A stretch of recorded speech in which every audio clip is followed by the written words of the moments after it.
right, boys and girls, it's time for the show. Make sure you've got your cup with a beverage in it to take part in the Paracosmic Sip, the world-famous Paracosmic Sip, the sensation sweeping the nation. We're going to be having that happen here in just a bit. Let's get the show on the road, boys and girls, here in 3, 2, 1. Welcome, everybody, to Ask a Wizard. How's it going, everyone? Welcome, welcome. We have got a amazing show for you guys today. I am having a fun time. How are you doing over there? How are we doing in Shadow Peeps? Fantastic. That's several great. People.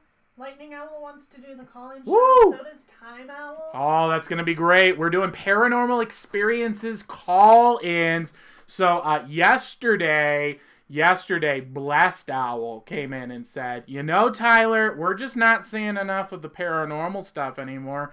And I feel like this show is just a little too boring now. And I said, you know what? Blessed Owl, thank you for that feedback. What we're going to do is get a bunch more paranormal videos, and we're going to have paranormal call-ins. Let's hear what you guys have to say for this. But first, let's get to that Paracosmic Sip, shall we? The Paracosmic Sip is the world-famous sensation sweeping the nation for relaxation, and it's just the perfect way to end or start your day. It is amazing. It's more effective than 50% of over-the-counter medication because it uses the placebo effect, which is more powerful than 50% of over-the-counter medication.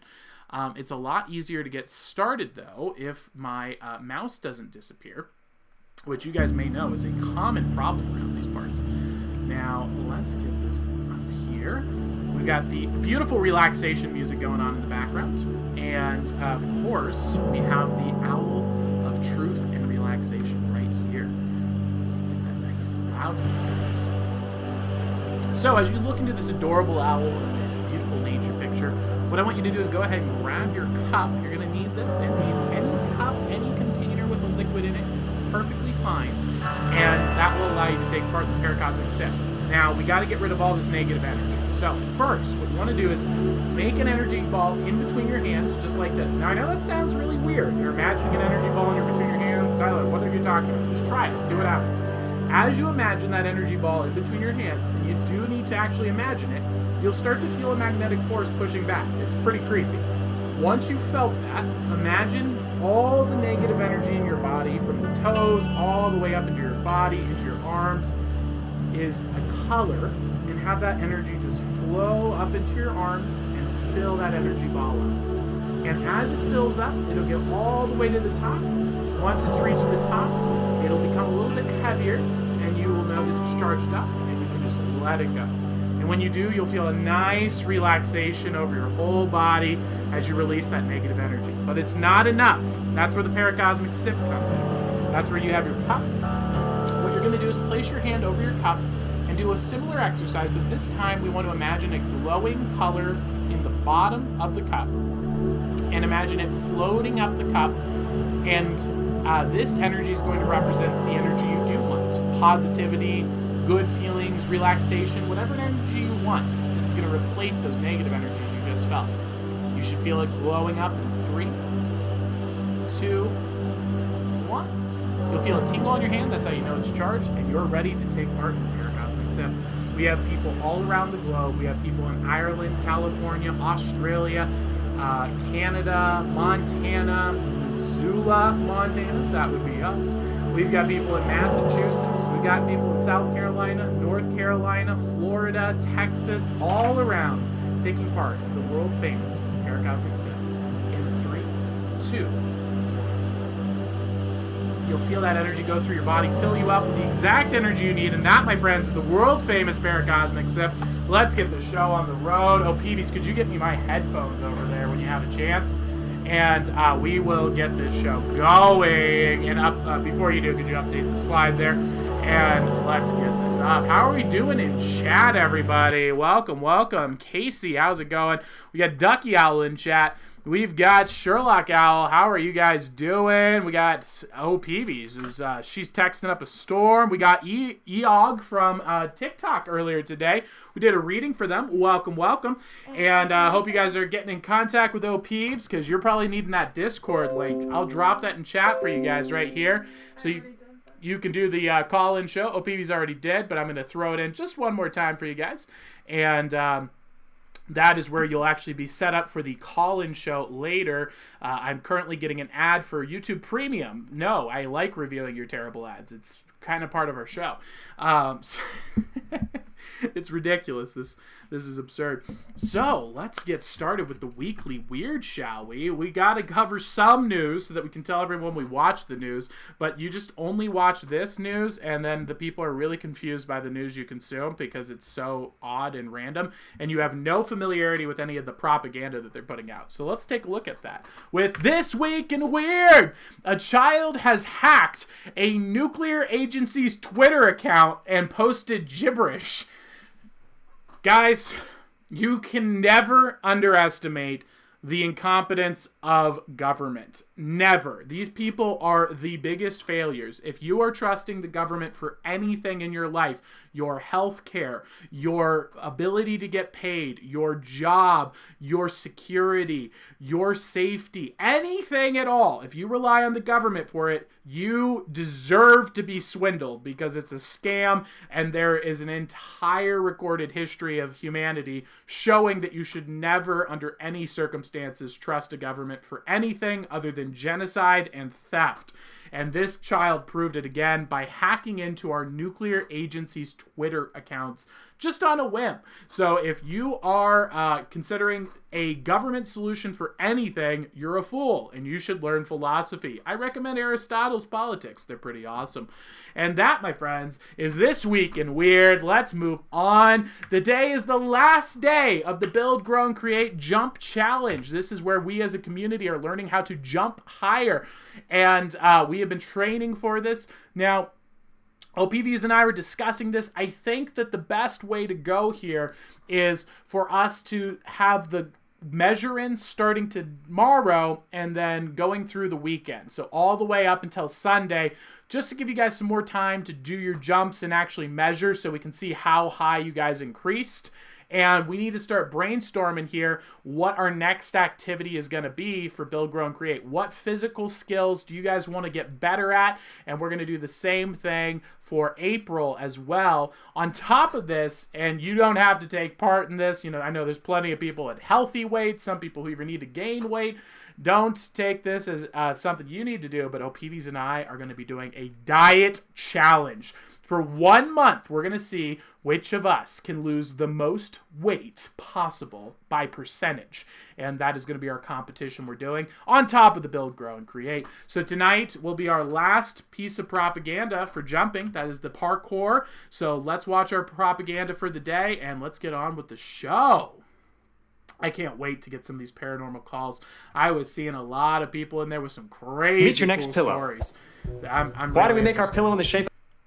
This guy's trying to sell me a pillow through the internet. I don't know how you're going to be profitable with that, sir.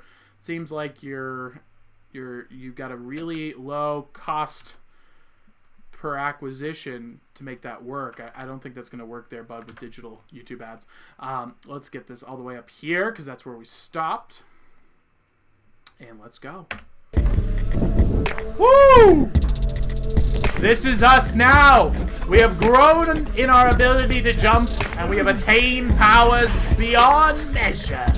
Absolutely incredible.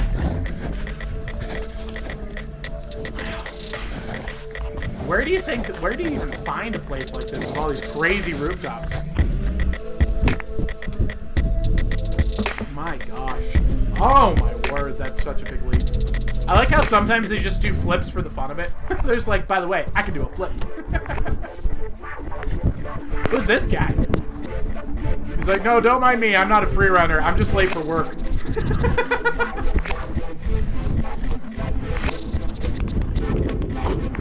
Wow. Nice.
Oh, geez, they're going. Oh my gosh, that's so cool.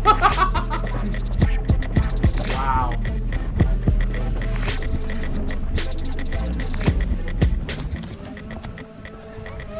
This is like IRL Ratchet and Clank when you do the rail grinding.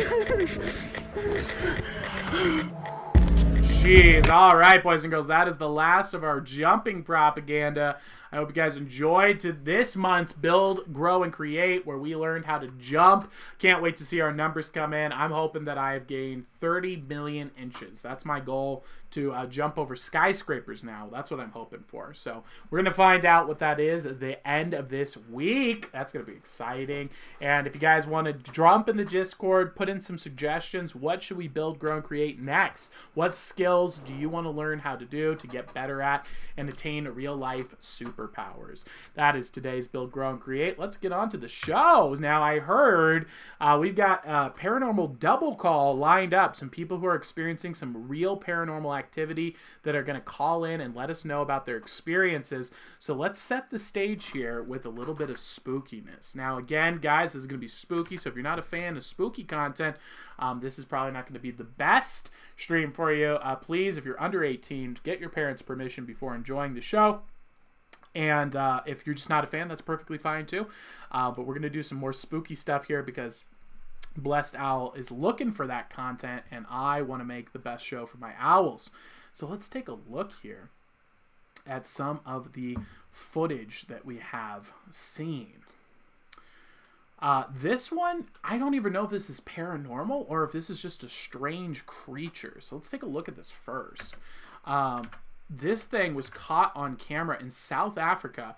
It is a real creature. This is not CGI, even though it looks like it's CGI. It's mind-blowing, but it really is an actual creature, and they don't know what it is, according to the video. I mean, I guess they could just be lying, but this was recorded at 7,000 feet deep in the ocean, and we're not sure what it is.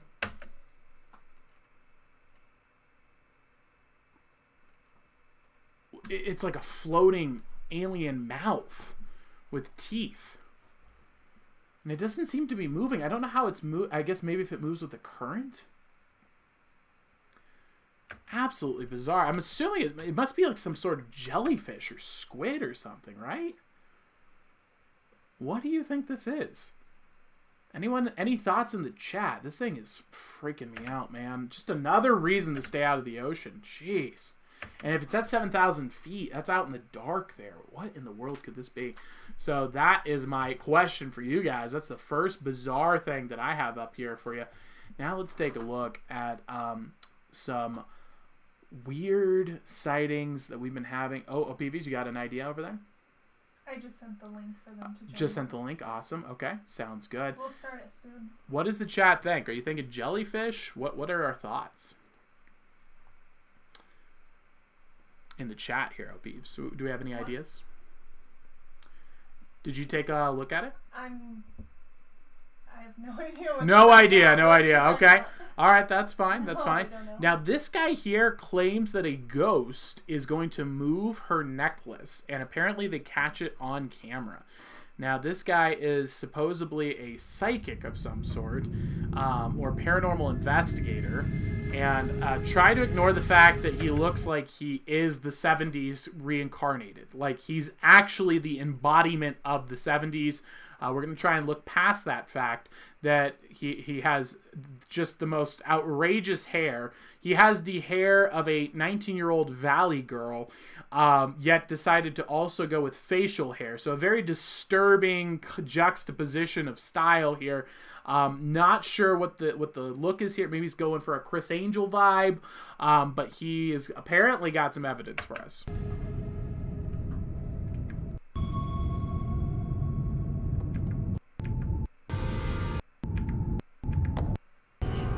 Okay, so they're using what's called a spirit box here to attempt to communicate with a ghost. Question? Why are all of you? What up, Glock Crab Al? The man let us in. Who's the man? Colin goes with a mutated blobfish. I think that's a great concept. A big purple fish from Sneaky Gaming. That's a cool, interesting idea. I like it. It's moving. Can we get some? Are you moving the necklace, please? Relax, relax. Everybody, don't crowd her, please. We get it. We're filming. It's okay. Whoa. I'm moving That that is thing. bizarre. Yes. Garrett here. I mean, she's moving her neck, so... Whoa, why is she freaking out? You alright? Uh-oh, she's having a breakdown. Go ahead. Go ahead. Say it. Hold on a minute. Hold on a minute. I want to analyze this again. What is going on here? Let's take a look. So her necklace is moving, so she's pretending like it isn't moving, that she isn't aware of it. But I don't know. Seems like some bad acting here. Can we get some? So the necklace is moving, and is anyone touching her yet? Are you moving the necklace, please? Relax, relax. Everybody, don't crowd her, please. We get it. We're Okay, filming. we It's okay. see it moving. I'm moving that. Is it thing. possible, because it seems to move with her neck, could it be that it's just on her pulse? Could that be her heart's elevated and then the vein is pulsing and that's what's causing it to move? Yes. Garrett here. And now it seems like she's to like ham it up a bit. I don't know. What do you guys think? Sorry. You alright?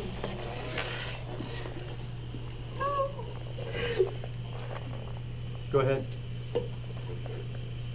Go ahead. This touching thing? Come on, Say man. it. You're so weird.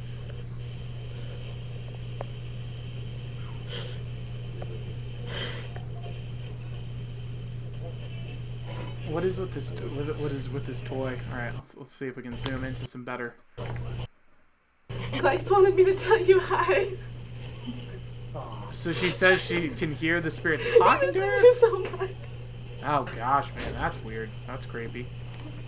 I would not want to be the guy who hosts the event and has the girl having a mental breakdown. That sounds very spooky. Yeah, he hears it. He already hears it.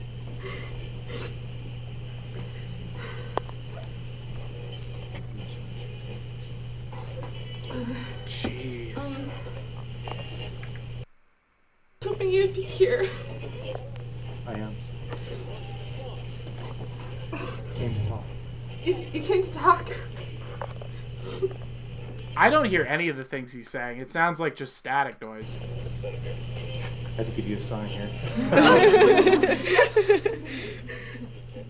Okay, is that okay? He's asking, is it okay? Yeah. He's asking. So why does he always have his hands on the box? That makes me very skeptical. It's okay. Sounds Yeah, like he it's can okay. control Let it. it go. Give it a shot. Take it up. See it going up. That's And we're doing amazing. the Can you do necklace- more of that? Whoa, Thank that's you. pretty intense.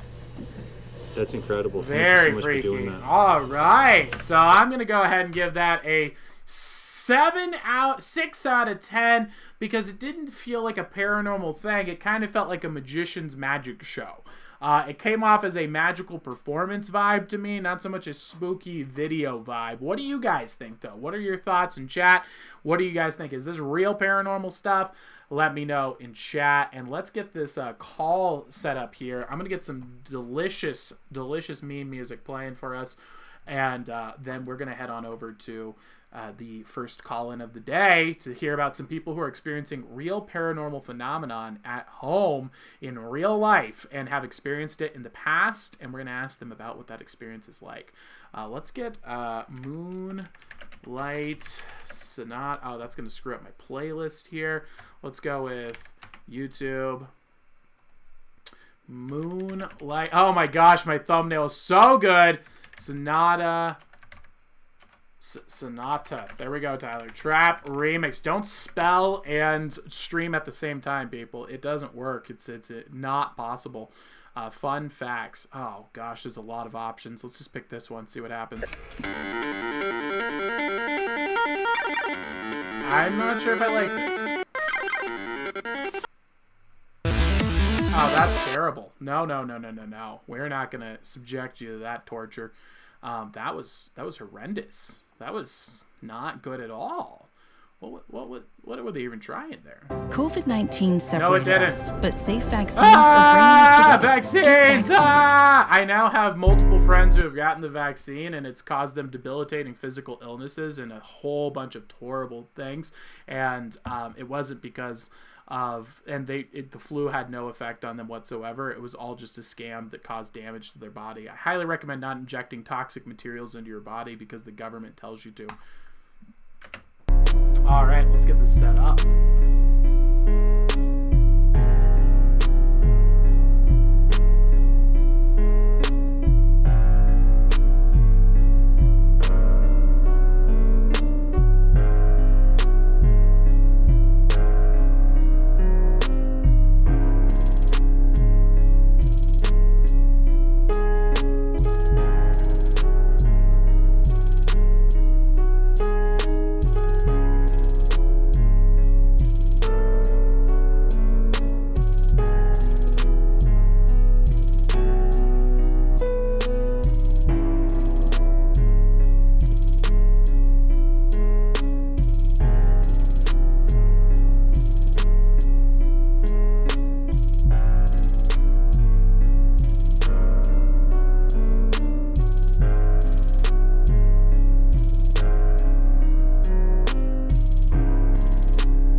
Talking with our soon-to-be call-in show here, guys. Sorry.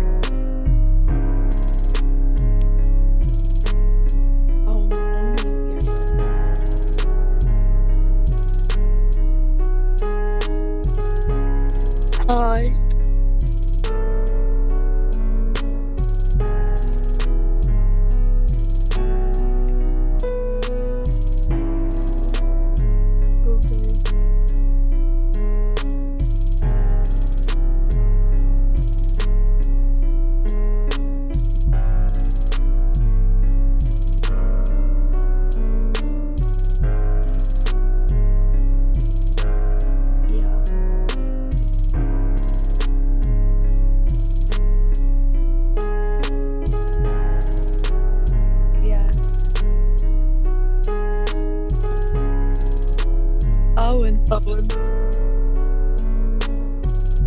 Owen.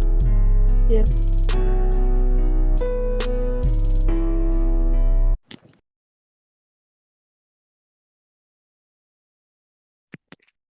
All right, boys and girls, that is the song, and we are ready for our call-in show. We have a double event today. We got Owen and Casey here, who have experienced paranormal activities in the past, and so we want to hear what their story is. What are they going through? What's going on in your lives? And welcome to the show. I think this must be a very strange set of circumstances for you. You're scrolling around on TikTok, some guy pops up, says he's a wizard, and invites you to talk about it, and now you're here live on a YouTube show. What's going on? How is that experience from you? Very confusing. Very confusing? I could see how that could be very confusing. Now, you mentioned you'd experienced some paranormal experiences. Is this something happening right now, or is this in the past, or both?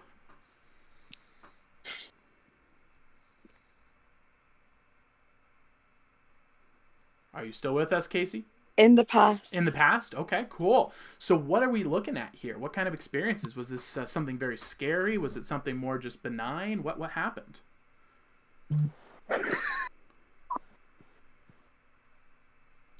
You all right? Casey, can you make a noise for me? Now you're the ghost. You've disappeared. I know. No, that's all right. So can you tell us a little bit about the story? What happened? 1 second. Okay. No problem.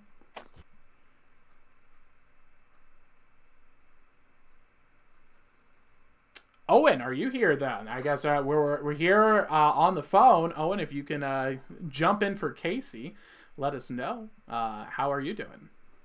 All right, you got a job? You're working in the environment? What do you do? Are you in school? What's going on? What's happening here? I heard Ducky Owl was. What was that? We're working in McDonald's, but it's closed right now. Oh, cool! You're working in McDonald's. Nice. So, is this a job that you've been doing for a while? Is this a new job? Yeah. Nice, awesome. That's a great place to get. A lot of people crap on McDonald's a lot. I see on the news, and I think it's a great starter job because there's such an abundance of them. They treat their employees fairly well as well.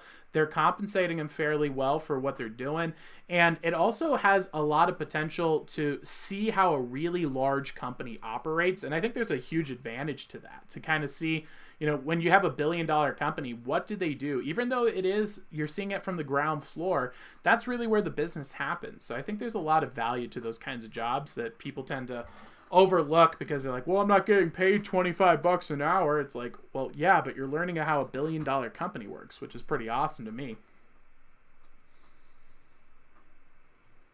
So, Casey. I agree.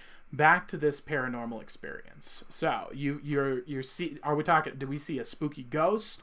Are we talking about aliens, chupacabras? What's going on here?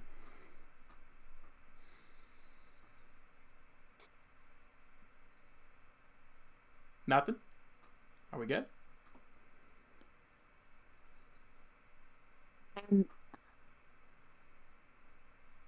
Owen has seen a ghost before. We were in Owen's house, and I was like downstairs in his living room, and he was upstairs, and he screamed, and I walked upstairs, and then he asked me who was in the bedroom, and I just hadn't got a clue what he was on about because there was no one else in the house, and Owen was very confused. Ooh. And then I was asking him to explain the person to me, and then Owen explained to him what you saw. Just darkness. Ooh, that's freaky. I had a similar experience with a dark figure in my past as well, where it was just like almost like a guy and just a living shadow standing in your room. Oof, that's spooky. Was it moving? Did it move? Did it make any noises? Did you any other experiences with that, or feelings perhaps?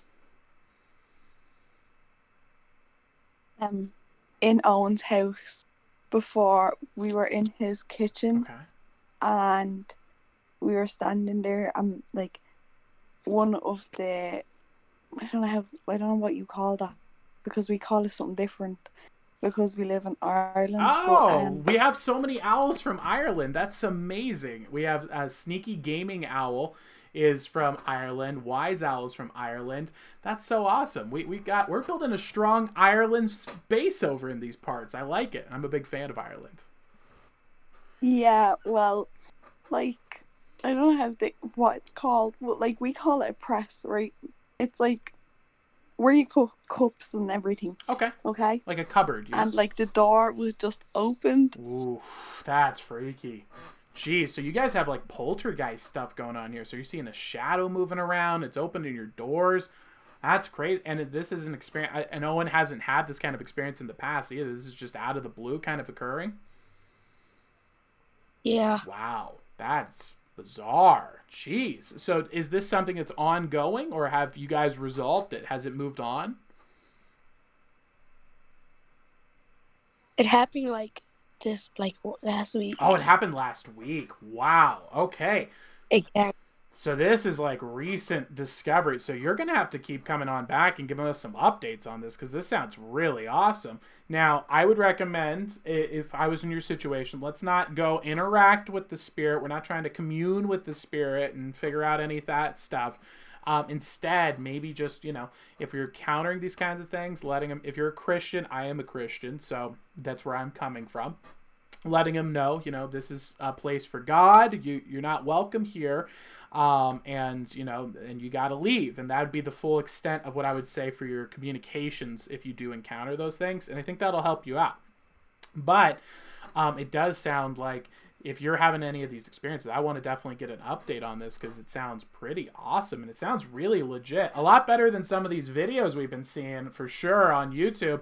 We turn on some of these and it looks like some guy maybe just photoshopped some stuff in or put a doll out in the woods. But yours is sounding pretty compelling because, you're seeing this stuff in real life. You have no history of delusions at all. It sounds like this is really awesome. I'm interested. I'm bought in.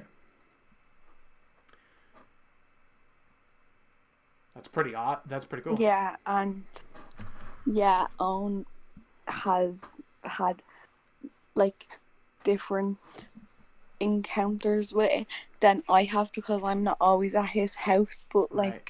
Yeah. Wow, that's awesome. Well, would you like to get a reading live? I can get you guys a reading, or I can do one or the other if you want to. We can do a 3-card reading here to give you some advice and guidance. Do me. All right, let's get Casey a reading here. We're going to go ahead and get this live right now and see what kind of advice do we need. Take a look here. Oh, wow. It looks like you're just starting a new adventure, aren't you? All right, so looking into the past here, what we see popping up first is the 9 of Cups. So this is saying you're very content with your emotional and particularly your friend groups right now. So what this is saying is that you are very blessed because you have very close friends and family that you can rely on and trust, and that gives you a strong foundation. And we see that here in the past. So this is saying that this strong foundation has really set you up for a good framework for starting and taking, I wouldn't call it a risk, but it is, in a way, it is a risk. You're trying something new, you're going on a new adventure, and you have that confidence that your friends and family are going to support you on that adventure. And so that walks us right into where you're at now, which is the major arcana called the Fool. Now, the Fool is about the beginning of a new adventure. It's one of my favorite cards because this says you are ready to take on being the hero of your own story. You've said to yourself, look, I am ready to go and become something better than who I was before. And so that's what the Fool is all about. Now, it's important to note that the Fool is not just a card that's positive and sunshine and rainbows. It's not going to only be good things. Instead, you're going to have ups and you are going to have downs, but the fact that you're taking on the hero's mindset, and this is very different than the positive mindset. Everyone tells you think positive, think positive. That's actually not a good strategy. What's more effective is the hero's mindset. And what that means is, look, life is going to be rough sometimes and life is going to be awesome sometimes, but a hero takes advantage of both. The hero pushes forward and overcomes the obstacles, and they might fall, it might seem hopeless, but at the end of the day, no matter how far the hero falls, they look back up the top of the mountain and say, I'm getting to the top and I'm going to find a way to do it. And that might involve partnering with friends, allies, and meeting new people, finding mentors, but you can push forward, get the strength to slay the dragon and bring the gold back to the people. And that's where we find you at right now, is that beginning of that new adventure. Is that sounding accurate for you?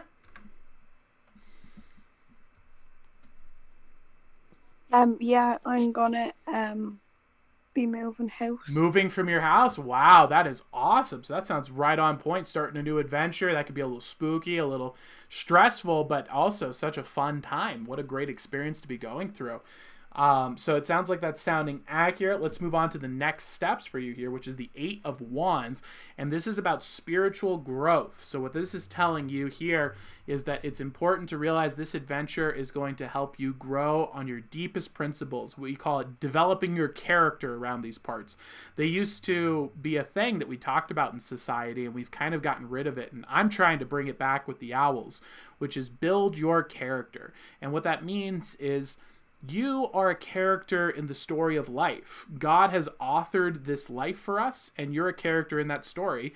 And we can build our character by doing cool and amazing things. And sometimes that's hard and difficult things. Sometimes that is doing fun and amazing things, going on new adventures. But all of those things work together to make us a more thorough and developed, interesting character. For example, you wouldn't want to go watch a Sherlock Holmes movie where he's just always awesome, everything works out, he's never challenged by anything, and he just succeeds at everything he tries. It'd be kind of boring. So what this is saying is you can take those positives and those negative times and turn them into development for yourself. And that's a great mindset to go into this adventure as you start this new journey, move into a new house. It's super exciting to see.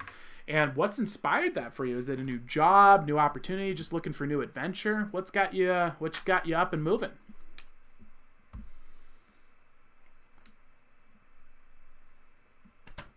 Couldn't hear you. What's got so you're going on this new adventure, and if it's personal, I just heard a big bang downstairs. Ooh, the ghost is banging downstairs right now, live on air. Oh, that's creepy. Do you want to try telling him to get lost right now? What do you think will happen? That might be spooky.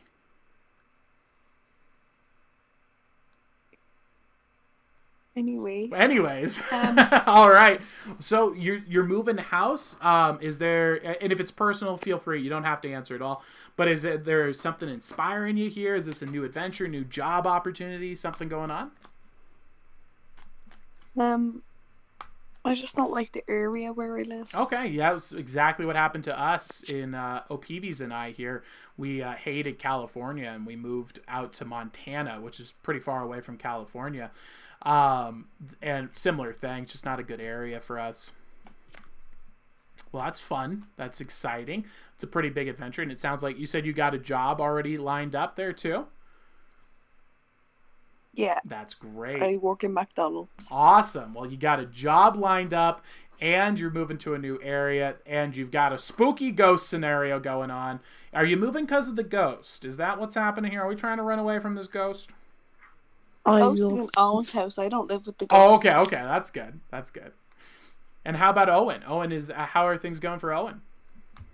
I love the ghosts. You love the ghost. Oh, well, maybe that's why he's there. Owen is a very spiritual person. That's awesome. So maybe that's why the ghost is there. You're just sitting there and you're like, hey, ghost, what's up, bud? Come on in. Let's have a party. And he's like, sweet. Most people just run away screaming from me. I'm going to chill in this dude's place. Perhaps that's why Owen's ghost has arrived. What do you think, Owen?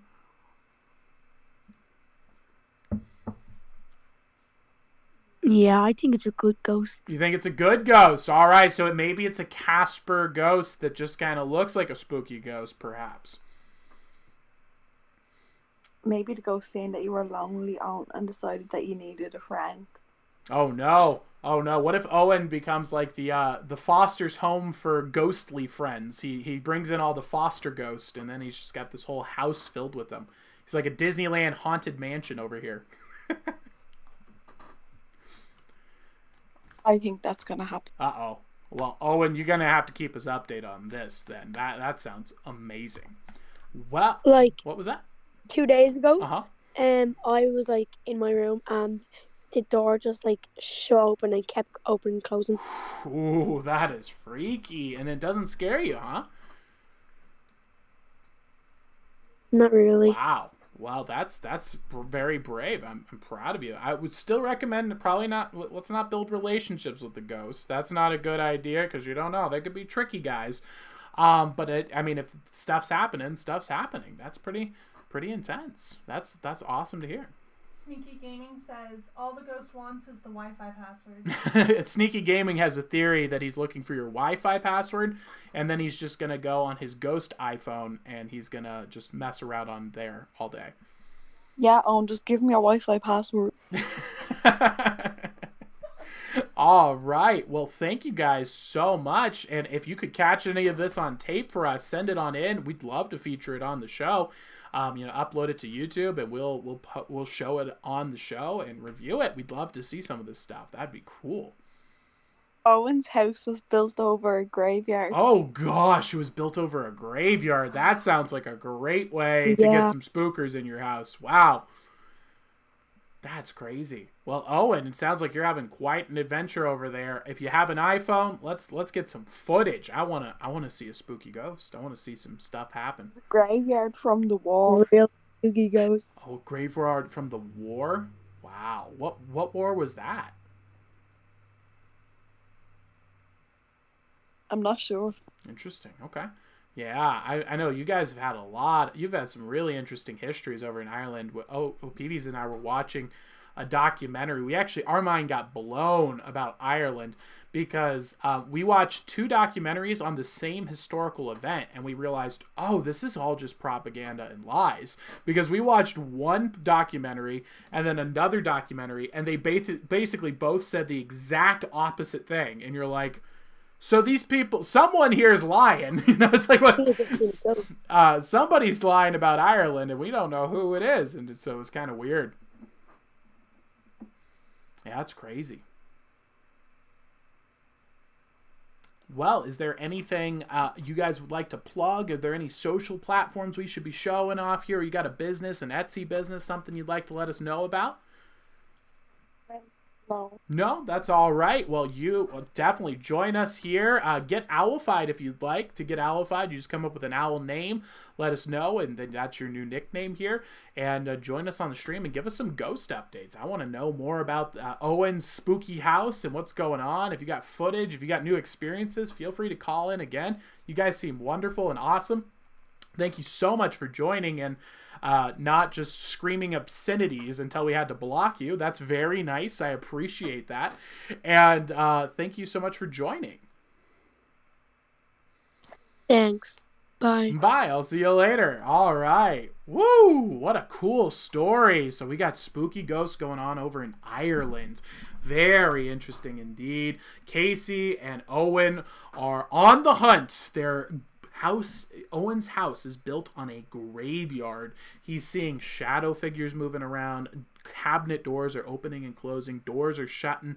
Man, this is creepy. And we may have even caught the ghost on camera in real time because while we were on the phone, we heard a bang from the ghost in the area below. This is intense. I hope Owen and Casey keep joining us here and sharing their experiences. Very interesting stuff. How are we doing in chat? Do we got any questions, comments, concerns to address? Sherlock Owl says the ghost has 4 months to pay rent, or she's calling Jesus to remove him. Sherlock Owl is the landlord for your ghost. Apparently, she's gonna evict your ghost if he's not paying rent. I think that's a very good idea. She's gonna send Jesus on over, and he's gonna kick him out. All right, sounds like a good plan, good strategy. And how are we doing over there, Peeps? We're doing great. Awesome. They're so nice. I love their accents. I do too. I love how Owen's name is spelled. It's so unique. Yeah, very. Poor guy probably never gets a keychain. No, I would doubt that. That would be getting a keychain. Well, maybe they do in Ireland. Maybe that's the way they spell it around those parts. Maybe, yeah, it's very nice. Yeah, definitely. Do we have any other paranormal calls queued up?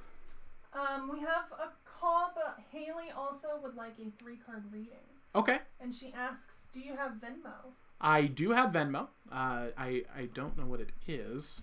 I think it's just Tyler Sass. I definitely don't think it's that. Let's confirm before we say those things so that some random dude doesn't just get money sent to him. It's at Tyler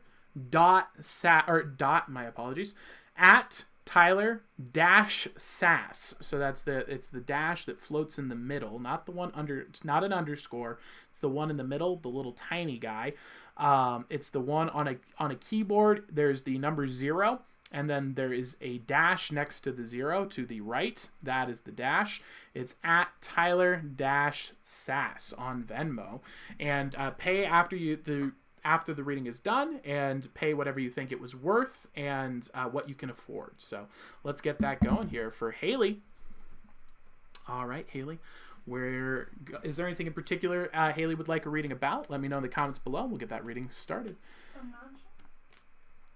Looks like Colin has got a call scheduled for his paranormal experiences. Awesome. Yes, all right. And then Time Owl. All right, we'll do some more meme videos here and some more spooky videos and music, and then we'll head on over to Colin, and then after that we'll get Lightning Owl. That'll be fun. and let me know what Haley is looking for a reading about. Really interesting stuff. I'm loving Ireland. How are you doing over there, peeps? Good. Sneaky Gaming confirmed that Owen is massive in Ireland. Really? So there are just Owens all over the place. And I massacred the pronunciation, so I apologize. Oh, okay. I've never seen Owen spelled like that. Wow, so that's like how Ireland pronounces Owen. Yeah. Wow. Owen. That's so cool. Eog Yeah, Eog was out. I was like, what? I don't know. How does that work? Do they have like a different system of, is it almost like a different version of English, or how does that work? Any ideas? I have no idea. I'm not Irish. I haven't seen anything from Haley yet. Have you? I have not. Lightning Owl. There it is. My apologies, Lightning Owl. When I'm looking at the chat, it just has your name there, so I go with that. My apologies. Yeah. All right, Haley. Are you still here? Can you make a noise for me, Haley? We'll get your reading started shortly. Let us know what you'd like a reading about, and we shall begin it. There she is. Groovy Blue is my small business. All right. Ooh. Groovy Blue. So we'd like to get a reading about her Groovy Blue business. Let's pull that up. Where can we find that information? Let's show the owls here. Haley, let's take a look. So she's got a business called Groovy Blue. Where would I find?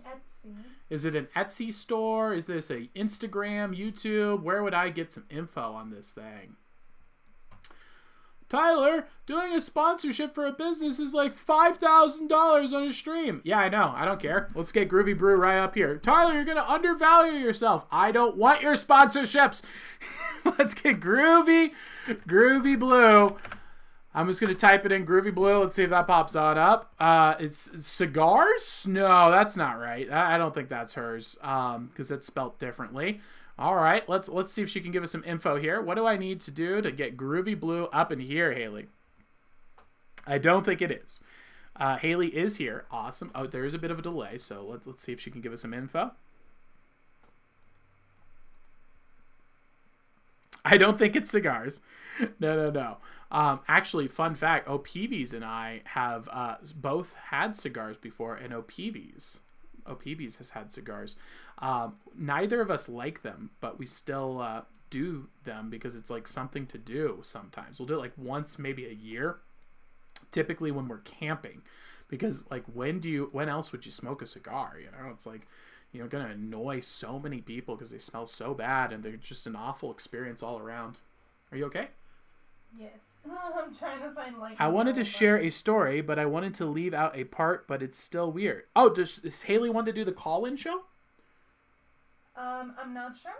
Haley, if you want to do the call-in show, we got to go through Discord here. We got to get you into the calls and get that all set up. So if that's the case, we can move on, and we'll do some videos and content until we get that figured out. I got something spooky to show you guys here today. That's pretty freaky. Actually, a few. Again, this one definitely not child-friendly. Just let us know, Haley, what you're looking to do, what business you wanted to pull up. Let's get some info in here, and we'll get that set up here. Let's get that at here. Haley is just saying at Tyler Sass now. I'm not following what's going on. A little confused. I got Lightning Owl, the link for that. Okay. Let's figure out what's going on here. How about we get... let's get some music playing here while we figure out what's going on in chat and figure this out. You guys have heard the saxophone guy, but do you know the origins of the saxophone guy? COVID-19 separated us, but safe vaccines are bringing us together. No, they're not. Shut Get up. vaccinated. Vaccines are terrible for you.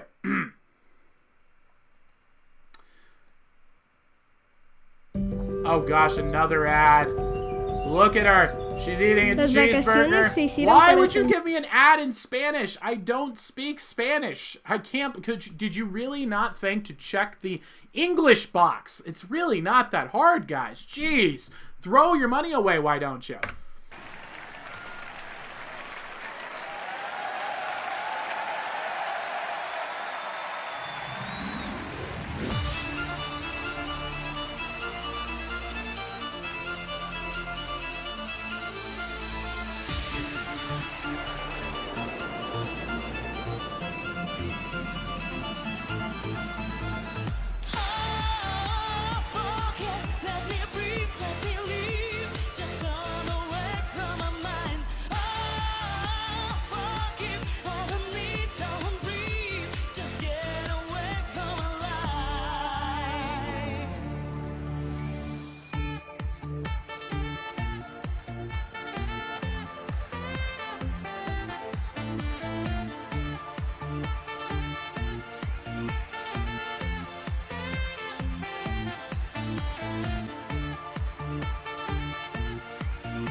Talk about stealing the show.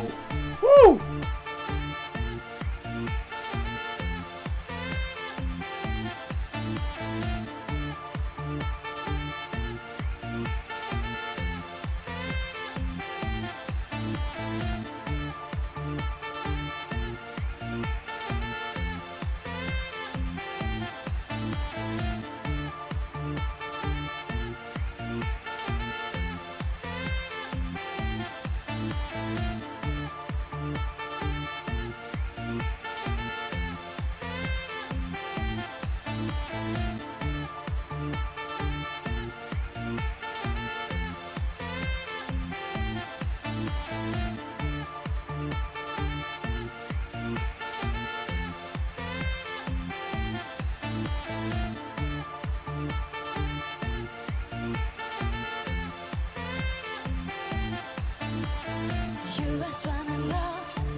There's no other time to making happiness you have mistaken. We have no progressive future. I know you're lying, mate. There's no other time to making happiness you have mistaken. We have no progressive future. I know you're lying,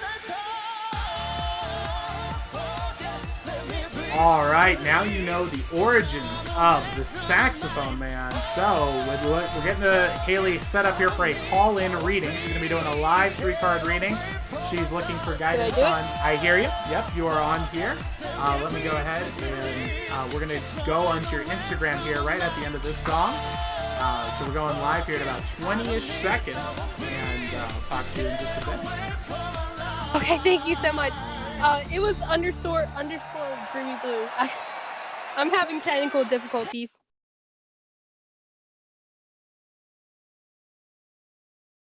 Yes, this is her. Awesome. All right, we've got Haley on the line, but first we need to take a look over here. We're getting a 3-card reading for Haley. And what was the advice you were looking for? OPB's mentioned. Love. I feel like it was just like a message. Like I just needed to hear a message, maybe like with love or career or something. Okay. I just felt like. All right, love and Something career of that nature. message sounds good. But first, let's take a look at Groovy Blue over on Instagram here. I'm going to go ahead and give this the big old follow here. You're going to throw off my Tesla number, so that means I have to go and follow some more people. Let's see where we're at. Oh, no, hold on, 45. I'm at 45. You just got me to my next Tesla number. Thank you very much. All right, that's great to see. Thank you. So it looks like we got custom Renin art and more. Wow. Oh, cool. So you're making like jewelry here. We're seeing a bracelet. Oh, that is awesome. A little smiley face guy. I'm digging that. Wow. How long have you been doing this? I'm sorry. How long have you been doing this for? This is awesome. I've thank you. I've been doing it for probably about a year now. I started in resin, and then I kind of gradually moved over to like real stone beads. Oh. Since everybody's kind of venturing into the spiritual side, I kind of just did that two. Makes sense. Okay, I can see that. That's awesome. All right. And so it looks like where you buy these is it's called flow.page/groovy blue. So if you guys are looking to make some purchases here, oh, these are very affordable. We got $5 earrings here, $5 stone beaded rings. These are things very good pricing here. I'm impressed. OPBs, go ahead and take a look at this and let me know if you want something so that I can buy it for you. Your birthday's coming up here. Yes. So go on over to _groovy_blue and check that out. So let's get this reading started here. I think it's 2 underscores, right? It looks like a single underscore. Okay. All right. Happy early birthday, Opie. Happy early birthday. All right. So let's get this going here for Haley, the owner of _groovy_blue, looking for advice related to love and career, particularly looking for a message. So let's take a look. Now, I am a wizard, not a psychic. So what I do is, rather than communicating with spirits or angels or demons or any of that kind of stuff, I use philosophy, archetypical story, and magic and illusion to give advice. So it's more along the guidance that you can use to improve your life. So let's take a look at what we got popping up here. Very interesting. Okay. So, looking into the past, we see that you have the Knight of Wands showing up. So this is saying that you're the kind of person who really likes to stick to your principles and take action on them, even when it's not the most popular thing. So if people are trying to social pressure you into stuff and it goes against your principles, you're just not going to fall for it. You're going to keep sticking to your principles and you're going to keep pushing forward.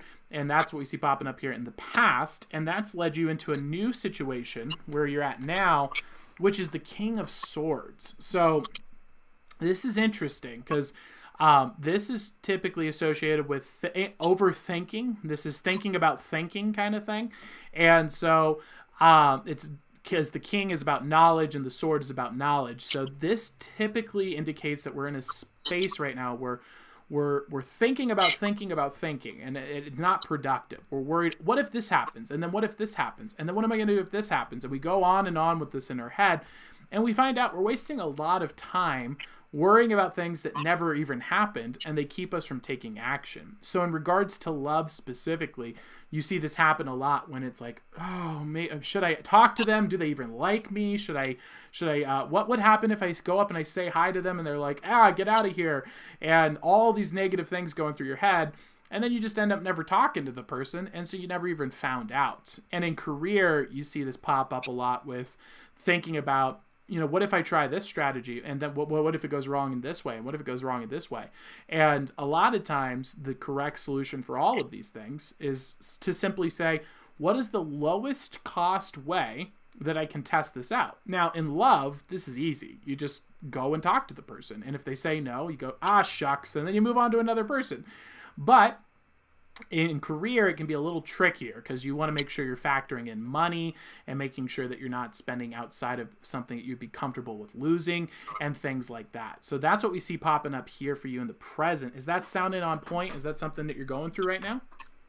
Yes, like spot on. Awesome. I'm glad to hear that that is on point and sounding accurate for you. I hear a bit of an accent as well. Are you from America? Yeah, awesome. I live in North Carolina. North Carolina! Awesome! I think Cheesecake Owl is in South Carolina, if I'm not mistaken, and your brother's and OPB's brother's in North Carolina. That's awesome. We've been looking in there. You guys got some good land for homesteading. We're interested in it. Oh, yeah. Yeah. I live in the sticks out here, so that's why my service is delayed so much. Oh, that's all right. That's the best place to be. That's awesome to be out there because, man, I think that's going to be the big boom. Owning lands that is fertile where you can have chickens, grow your own food. I think that's going to be the next big thing blowing up. I think it's the next Bitcoin in my mind. Oh, for sure. You see Elon Musk, you see Bill Gates, they're buying up all the fertile land right now. They're a lot smarter at finance than us, that's for sure. Yeah, they're ahead in some type of way. Yeah, we had a chicken coop out here, but it got tore down because there was trees growing under it. Oh. So, but yeah, the view at nighttime to see the stars is crazy. That's like awesome. You can see everything. Like it is so cool. Oh, that's the best. I'm looking into buying a telescope. We're out here in Montana, and so it's very similar too. It's just big, wide open skies, and I'm like, we need to get a telescope. And OPB's is like, they're like $700, and I'm like, yeah. I know. They're expensive. What's the plot? What's your point?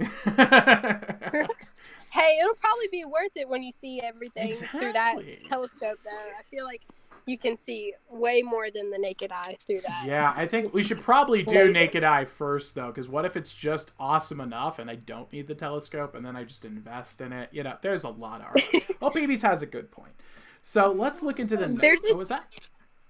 Oh, sorry. No, go ahead. There's this app you can get. It's called Star Checker Lite, Ooh. and it tells you all the stars and the constellations and stuff. So if you would do that, like you could see everything, like the whatever's near you, what's closest to the moon, like all of it. Wow, How it that's works. awesome. So you basically get to like star map just through your iPhone. That's Right. awesome. Yeah, that's what it is. That is so It's cool. so cool. You could get all the constellations out. Oh, because you can never memorize. Everyone always is like, oh yeah, it's the Big Dipper. That's Orion's belt. And then it's like, oh yeah, what's that one? That's the diamond. It's the diamond. You're like, nah, not the biggest expert I see. Let me whip out the iPhone here. I think that's going to get us a little bit more advice. So Yeah, and you can like move your phone to wherever the star is that you're looking at, so you can name it like that's- what you're looking at. That's so Like cool. the 360 view. Wow, that's amazing. Yeah. You're just putting it at the ground and it's telling you in the space below the earth. And it You're like, tells you what? the sun. Oh, really? It shows you where the sun is? Oh, that's so cool. All right. Well, let's see what next steps are here for you, Haley. Looking into the next steps, we see the Queen of Cups. So what this is telling us is that overthinking problem is more related not so much with logic. I think it's actually tied to our emotions. I think that thinking about thinking is what you're doing when you are getting a little bit stressed out, a little bit of anxiety, and that is your kind of go-to strategy for handling it, is this thinking about thinking process, because it feels a lot less or a lot more productive than saying, you know, I'm just a little anxious right now. It feels way more productive to be like, no, I'm thinking about my business right now. You know, I'm thinking things through. And the point here is it's saying, well, it isn't actually any more productive. And I think what you might be better off doing is when you feel those emotions, let's try and be patient with them and ask ourselves, okay, why am I feeling this though? What is the source? And let's hear it out. Let's be honest and listen to it and say, look, okay, I'm feeling this way. I'm feeling stressed out. Why am I feeling that? And is it a rational reason? Is it because there's a real concern here, a real threat? Or is it just because when I was 12 years old and I talked to that one guy in class and he called me a stinky head and now it bugs me to this day and that's still bothering you now? That might be a different reason. You could tell yourself, look, that did happen in the past. I get that, but this is the future. And now if that happens, what I'm going to do instead is if they call me a stinky face, I'm going to say, well, that's cool. I'm never going to talk to you again, and walk away and find someone else. So that is what I'm seeing coming through here as a strategy. I think listening to our emotions rather than just kind of thinking about what we're going to do and figuring out the logical solution to them instead. Is that sounding helpful for you? Yeah, that was really helpful. Awesome. Because yeah, I feel like I definitely do that like all the time. Yeah. So, yeah. So for me to like think about it and just process it before just completely just going like off of, I don't know what the word is, like I guess impulse. Yeah, and that's what we see a lot in society. It's both. It seems to be one or the other. People either say to bottle all your emotions up and think logically, or they tell you to trust your heart. And both of those are not the way to go. It's actually a balance. It's about saying, my emotions are a part of who I am. They're not bad. They're not good. They're me. They're an element of who I am. And they have valuable information for me to consider. It doesn't mean that it's always right, but it's something to listen to and say, hey, I'm going to hear you out. I'm treating you with the respect. We're getting anxiety right now. What's up? Why are we anxious? And what can we do to fix this? Rather than just being like, I'm anxious, I'm a bad person, I'm going to put that away. Let's figure out a plan so we don't have to worry about that. Or the inverse is to let it overwhelm you and then let it take control. Exactly. But that was very helpful. I think that was very good advice. Awesome. Well, thank you very much. Thank you for coming on and getting a reading. And again, guys, head on over to Instagram. Give _GroovyBlue a follow here and check out her stuff. She's got really reasonably priced stuff over here, and it looks awesome. It's got earrings. We've got stone bead rings. Peeves has been checking them out. And it looks like she's even got a little promo code thing going on here. So very cool. Definitely head on over there. And is there anything else that you wanted to talk about and discuss? I actually had kind of a paranormal thing. Oh, all right. Let's hear it. So I gotta skip through a part of it because it's kind of weird and I don't know. Okay. But it was a 3-day dream. Ooh. Those are always the spookiest. The recurring dreams, man. Nothing will wake you up to, wow, this world's a lot more mysterious than I thought than getting a recurring dream, especially when you get those continuation dreams. Oof. It's like, what is it's that? like where it picks up. Yeah, it picks up where it left off. Yeah. Leaves off. You're like, what is this world that we live in? It's weird. But, so it starts out, I was living with my aunt at the time. Okay. And I started out in my room at my aunt's house and ended up at my mom's house. And then I saw this thing, and it's been like a thing in my dreams since I was younger, but it just comes in different forms. Whoa. Like it's the same face, but it's a different outfit or like appearance. Huh. But it's so weird. But so I'm fast forwarding to like the 3rd day, and I was walking in a field, and I turned around, and there was a man and a woman behind me, like whispering gibberish or something. Like I could not understand what they were saying. That's freaky. And I turned back around and looked in front of me, and there was a cross in the field, and I picked it up, and I like turned around and I showed it to them, and then the man fainted first.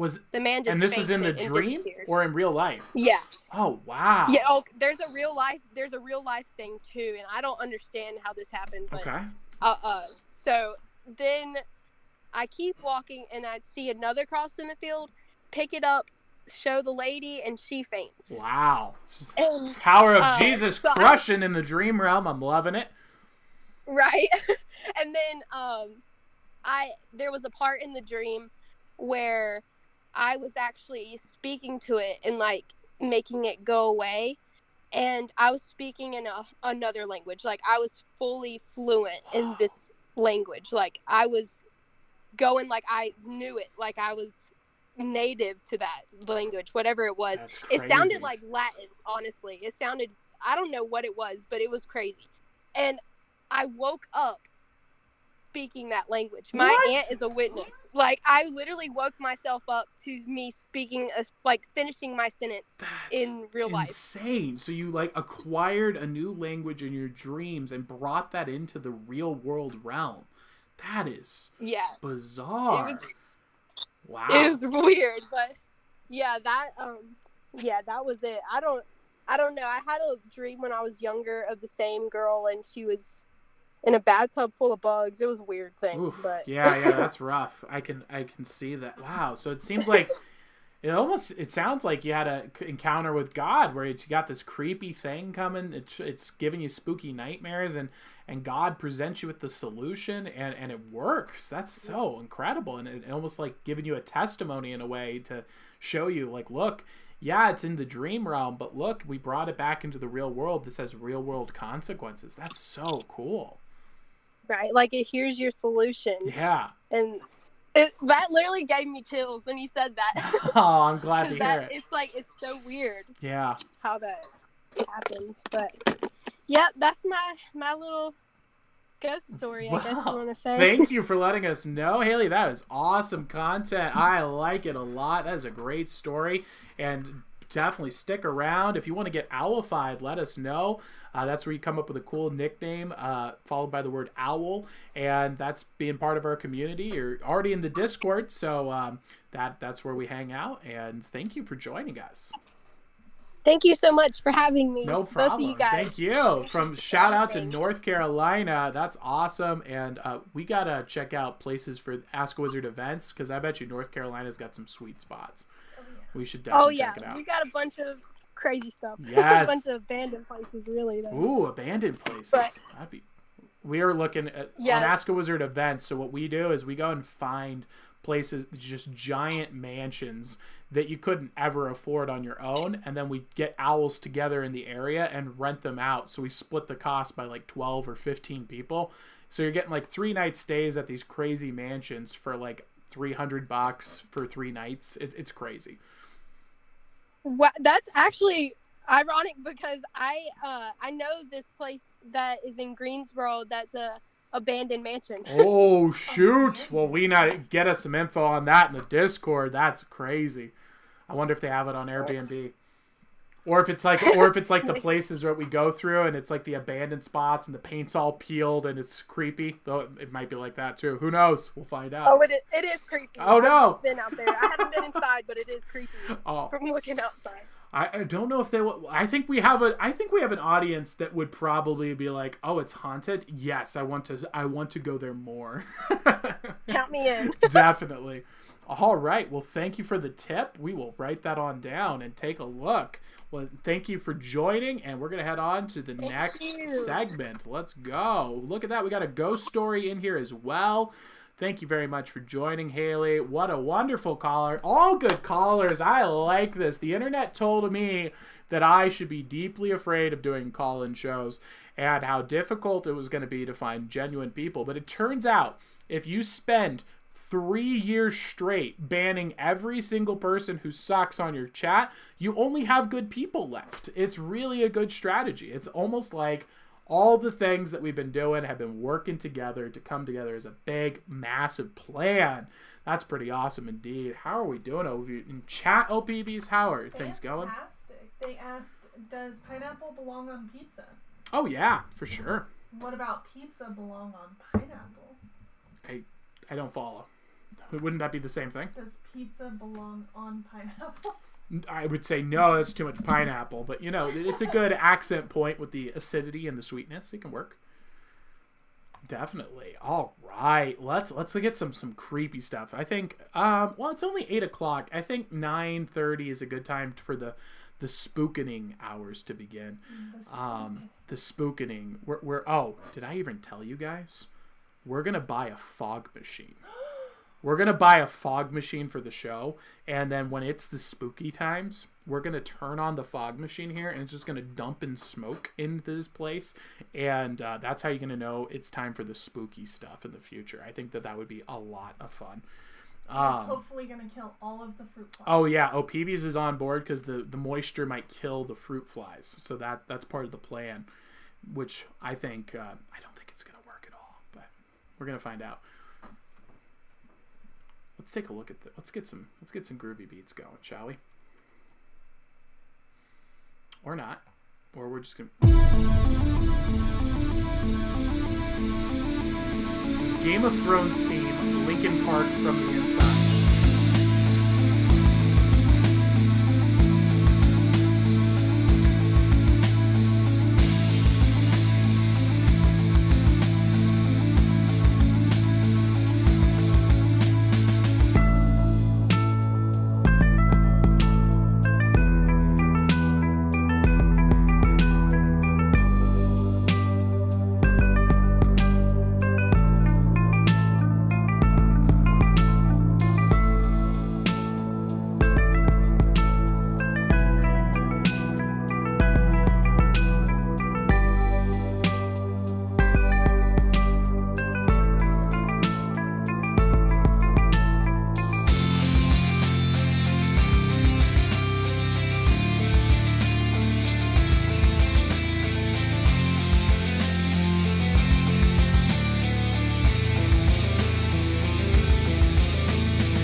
So that was interesting. Very interesting song there. I'm going to go ahead and give that the big old thumbs down. I'm not a fan. I was not a fan of that song. Not that good. It only has 92 views, but, you know, it was copyright free. So, you know, not that bad. Not that bad, but still not the best song that I've heard. Let's take a look at Strange Unexplained Flying Humanoid Creature Caught on Tape. This is over My name is John Chambers. in I traveled Area to 51. So people are wondering, is this an alien? Is this a ghost? Is this a jetpack? Is this levitation technology? People are losing their mind over this. So let's take a look. A recording of an unidentified flying object taken just this March 2020. What This was could in this March 2020. This month, guys. This is what came be? out. Why is it floating freely in the air? What in the Could this be a world? person? It Or a looks like a Minecraft character. You know when they can do the creative mode and float in the air? This is what it looks like, a guy just floating in the air like it's creative mode IRL. Creature from the other world visiting the Earth? Does this link to the ancient UFO sightings? Or another government's project testing it? Watch the video till the end. Alright. Unidentified fascinating tend to have flying and floating freely on the sky. There are two different films on this humanoid. Wow, 2 different cameras caught the same footage. Taken in different places at the same time as the humanoid's appearance. The first video to garner widespread attention was submitted to Mutual UFO Network or MUFON the day after it was filmed, according to Singular14.com. The one who filmed released a statement. We first noticed it while sitting in our backyard. A black object moving slowly So from crazy. northeast Look at that. It looks like a creeper that's blue floating in the sky. to southwest. Very strange shape, looking like a figure with wings. My wife commented that it looked like a giant bumblebee. A giant bumblebee? We used binoculars and videotape it. Confirmed odd shape looking like object was spinning as it was moving. It was an overcast evening, but the object was very defined in black. Clouds were moving in the opposite What do you direction. guys think this thing is? Any thoughts? Let us know in the chat, guys and girls. What is this? That's so weird. Maybe they have a jetpack? Jetpack? I know that that's been a problem in LA. Some guy is just flying by airplanes in a jetpack, so maybe it's not possible. Yeah, it's like an ongoing issue. There's been like 4 different times airplanes have been flying by and almost hit a guy in LA with a jetpack on.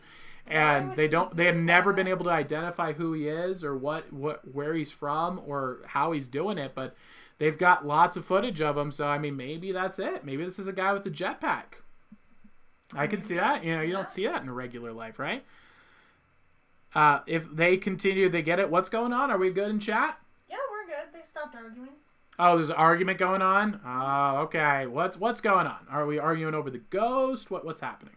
Or just what they always argue about, stories, and no, that's not true. Yes, it is true. Oh, well, if you're doing any of that nonsense, like that's that. not what this show is about. This show is about, is it entertaining or not? We don't, oh, that's not a true story. That's not a real, who cares? It's about it being entertaining and fun. That's what we're trying to do No, here, is they're build personal fun. stories.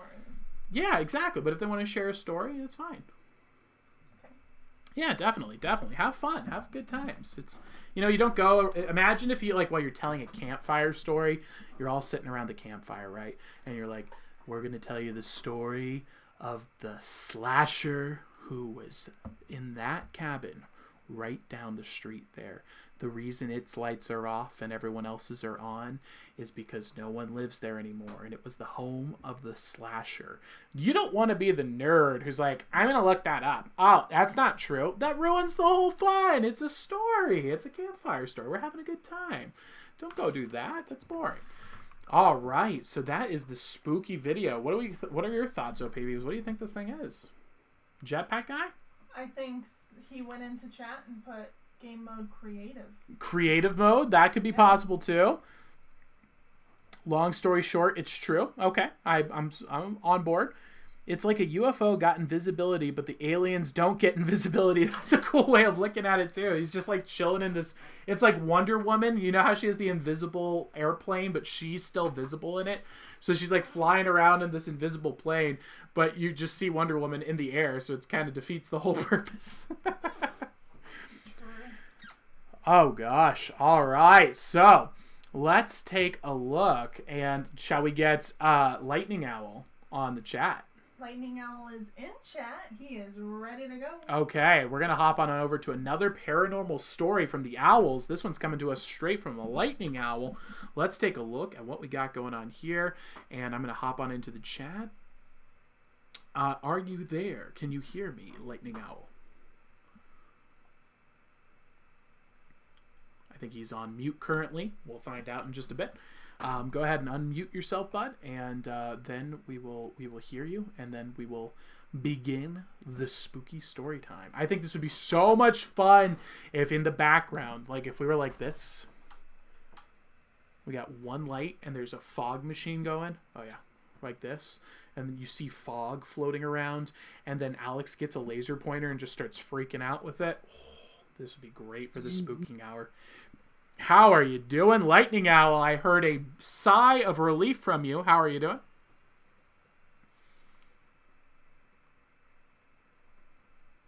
Are you with us, Lightning Owl? Can you make a noise for me? You are? Awesome. I can hear you. Is there any way you could turn your mic up a bit? It is quite quiet.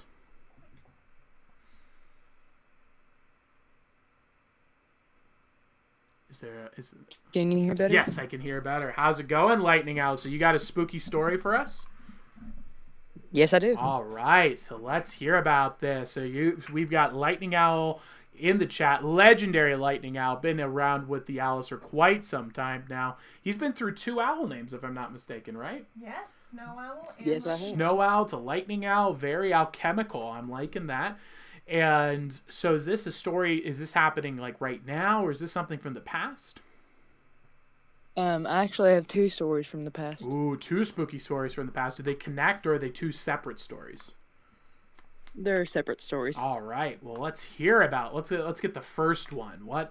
What's going on here? So the first one, I had me and my brother were sitting in opposite sides of the room on our beds. Okay. All right. And my mom used to go into the bathroom beside our room, right, and sit down in the mornings so she could wake us up for school. Okay. And I saw a shadow figure walk into the bathroom, and I thought it was my mom. So I walk up to the bathroom door, and there's nobody in there. Ooh, that's freaky. Oh, that's the kind of spooky stories that get me real spooked, because it's like, how many times have we encountered ghosts and just not even realized it? Like, what if there was a ghost that walked by and it was just thought it was someone else? Oh yeah, that's just the sandwich shop clerk. But no, it's not a sandwich shop clerk. It is a ghost. Ooh, that's freaky. Did anything else happen after that, or was it that you just saw it, it disappeared, and then was there anything else after that from it? Yeah, I just saw it from the beginning, and it freaked me out because I didn't know what it was, and I seen it out of the corner of my eye. That's creepy. And I got back in bed, and I couldn't sleep for an hour or 2 after that. Oof. Yeah, I could imagine. I'd be freaked out too if I saw my mom walk into a room and then open the door and she was gone. That's like some Shining stuff there. It's like, what? How does that even happen? It's like the glitch in the Matrix almost. Yeah. That's freaky. Well, I also had, whenever I went to my aunt's funeral a couple years back. Okay. And I was sitting with my cousin, and he had this, it was completely fake app. It was supposed to scan ghosts nearby. Oh, yeah. I think we have some of them. We downloaded a bunch of them. In the future, we want to review them because we've seen so many people talking about them. Yeah, that's all, because they're all calling these ghost apps. And I'm like, okay, so you can detect ghosts with an iPhone? How does that work? Yeah. Well, there was one ghost in the room, and it could identify them and see when they deceased and everything. And we clicked on it, and it said female. I was like, that's weird. Mm-hmm. It may be our aunt, so let's investigate a little bit further. Right. And it had showed that it was deceased since the date she died. What? And we were all shocked to Oh, death. that is And weird. he turned the app off, and like an hour later, half an hour later almost, whenever we were still there leaving, he got a text from some random number, said, "Hi." Oh my gosh! And we were like, "Who's this person?" Yeah, we were sitting there, Peepees we has were got like, "Who chills. is this?" Wow. We swear there was a call that come on right after that, and it said, they said hi to my cousin, and then said hi to me, and we were like, "Who is this?" And she goes, "This is your aunt." No. And then call went off. Oh my gosh, that's so freaky. What in the world? Yeah, So it they ghost. scared us. So these apps actually work then. I don't know if we want to mess around with that. I was hoping to look at them and find out they weren't, but man, that's weird. So how does that? Gosh, so the ghost must have some way to interact with the technology then. That's so bizarre. How? I don't get it. Well, he downloaded the app during the ceremonies and just was trying to see what it was. Right. I'm guessing she found some way to interact with us and tell her she said her last goodbyes. And that's so amazing. we're just sitting there Wow. shocked. What a story. That is incredible.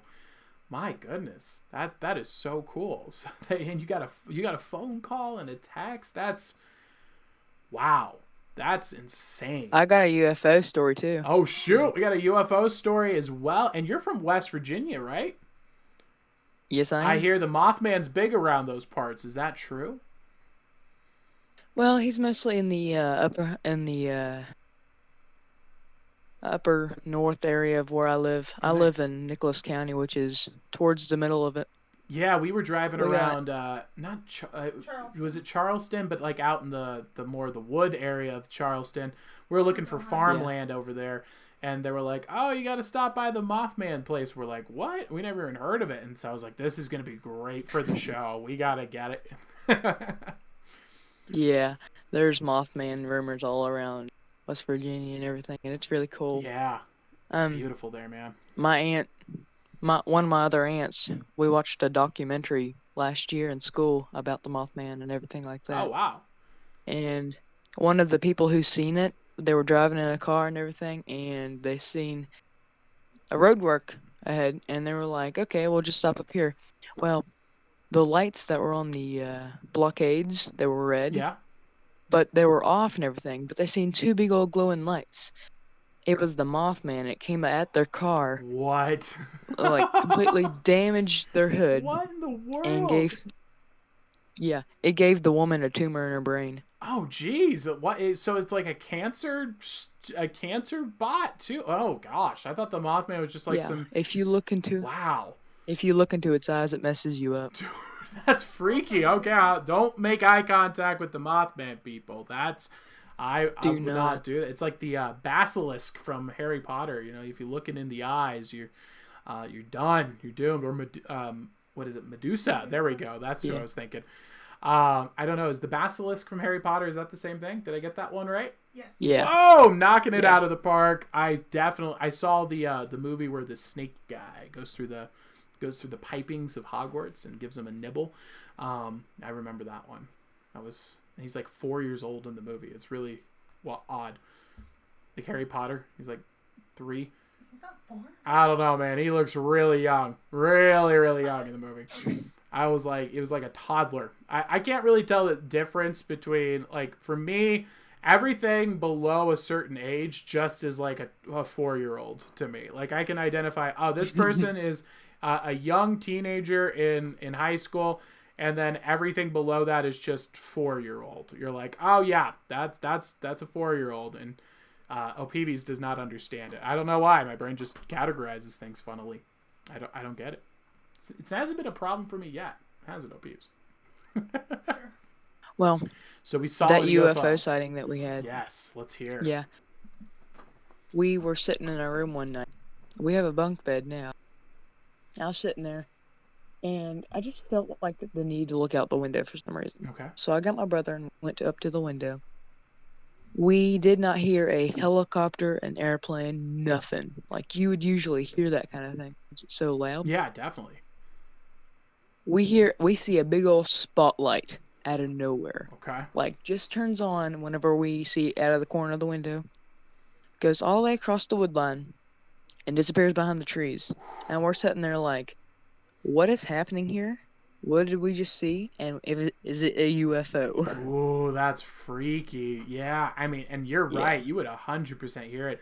That was something that totally shocked me and OPBs because we lived in LA and Orange County. And so we were used to airplanes and police copters going over our house literally every night.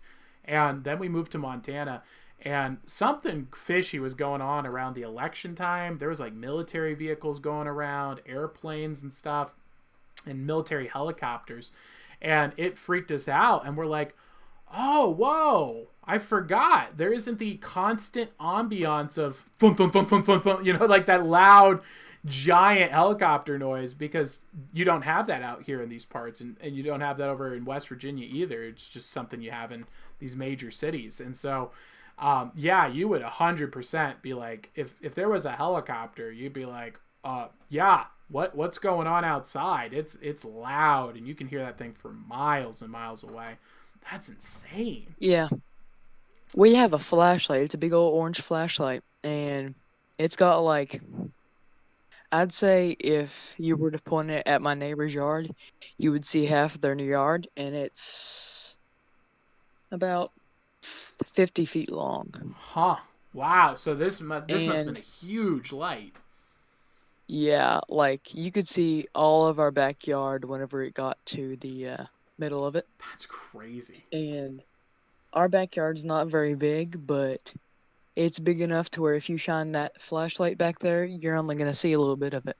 That's insane. It was as bright as day where it was shining at. Whew. So what do you think it was? Are you thinking government plane, aliens? What are your thoughts? Well, if it was a quiet jet, then I have no idea why I'd be back here, because you get no service almost. Yeah, that makes sense. And you get radio frequencies in and out.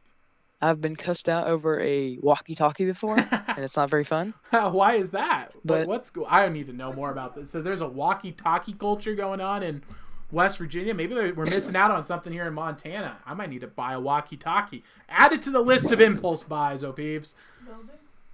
Got telescopes and walkie-talkies and smoke machines now. We were sitting in our yard and we were messing with our walkie-talkies, walking around the yard. I got to the front porch and I just hear some random older kid start cussing me out, and I'm like, who is this? And cussing me out more, telling me who he is. I was like, bro, no idea who you are. Get off. Don't care. Interesting. That is bizarre. You should have just gone on and gone, because that always stops everybody from talking, no matter how angry. If you just clear your throat, for some reason, there's something in our brains where we just go, oh, it's time for me to listen. So you go, peasant language. Yeah. And then you turn off the walkie-talkie, because then they're going to be thinking about it for the rest of their day. Well, this only happened when I was in 6th grade, so I had no idea how to handle it. That's crazy. That's so. Do you know who? Did you ever find? It was just like almost like a walkie-talkie prank caller, just waiting for that opportunity or something, huh? Well, we live beside power lines, like phone cables and everything. Oh, okay. And usually walkie-talkies in the area would be able to figure out where it come from and everything. Okay. Oh, dear. And so we just get this random frequency that comes over, and we're sitting there. Where'd it come from?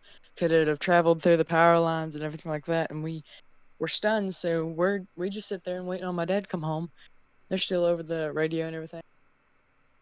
And he comes up and he goes, "What's wrong with you guys?" And we're like, "We're getting cussed out over this walkie-talkie." And he goes, "What do you mean you're getting cussed out?" And we're like, "There's this dude, like high schooler, cussing me out. I don't even know who he is or where he's at or anything."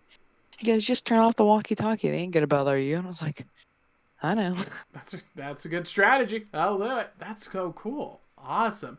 Now, I heard a rumor that you are crushing in the Build, Grow, and Create section. You got chickens going, gardening going. Is that the case? Yeah. We've been building a chicken coop. Well, my dad has a friend who had a giant chicken coop. We're just building onto it. We're gonna have at least 20 more chickens in it. Oh, that's awesome. You're crushing with the chickens. Do you have rabbits as well? No, we just have chickens. We have a dog and some cats. That's it. Rabbits are intense because you have to take them out. I don't know if I'm gonna be able to. Yeah, do we it. want rabbits, but they reproduce really fast. They do. We don't want that. I heard our cats reproduce as fast as they do usually. Oh, jeez. I heard a doe and a buck bunny will produce enough meat for a family of 4 for a year because of how fast they reproduce. It's crazy. Really? Yeah, they're like, you just throw them yard scraps mostly. You have to give them some calcium or oyster shells. The same that you do with chickens. Yeah. But mostly it's just yard clippings, weeds, moly. and you just throw them in and they crush. Are you all right? The sky is purple. Why? Whoa. And just because it's beautiful or something weird going down? Well, it's like 10 o'clock at night, and it looks like the sun's coming up on the other side where it should be. What? Okay, I'll take full credit for this as a wizard. That's how you do fake psychic work here, so I'm going to wiggle my fingers. Look, the sky is now purple now. Like, it looks like somebody has a huge bonfire up. What? That's bizarre.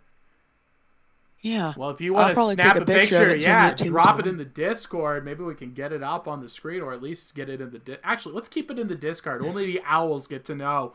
Everyone's going to be wondering. Yeah. You got to be an owl to find out. Yeah. All right. Well, is there anything you'd like us to plug? Anything you want us to share? You got a social media page, Etsy store, anything like that going on? Nah. All right. Well, that sounds all good. So, is there anything else you wanted to talk about? No, not really. That's all. Sounds good. Well, thank you for calling in, and say hello to West Virginia for me. I'm a big fan of West Virginia. It's a beautiful place, beautiful people, and we definitely are going to have to build a homestead there at some point in the future. Our future plans for buying land and building homes, I think, will be really fun. That's going to be good times. And one more. We got one more. Let's go. So we have this nightlight. It's a lightsaber. Okay. Awesome. So it goes on and off at random times during the day and night. Huh. Almost like something's manipulating it. Well, I was sitting there and I was waiting on my turn to be on the call, and it starts going off. I'm sitting there like, why is this thing going off? Oh shoot! I have that effect on lights. It's kind of my thing. Well, we have this remote. It's got no batteries in it. It's just been sitting there. And you have to press the button on it, and my bed's on the other side of the room of it, and it turns on and off. That's crazy.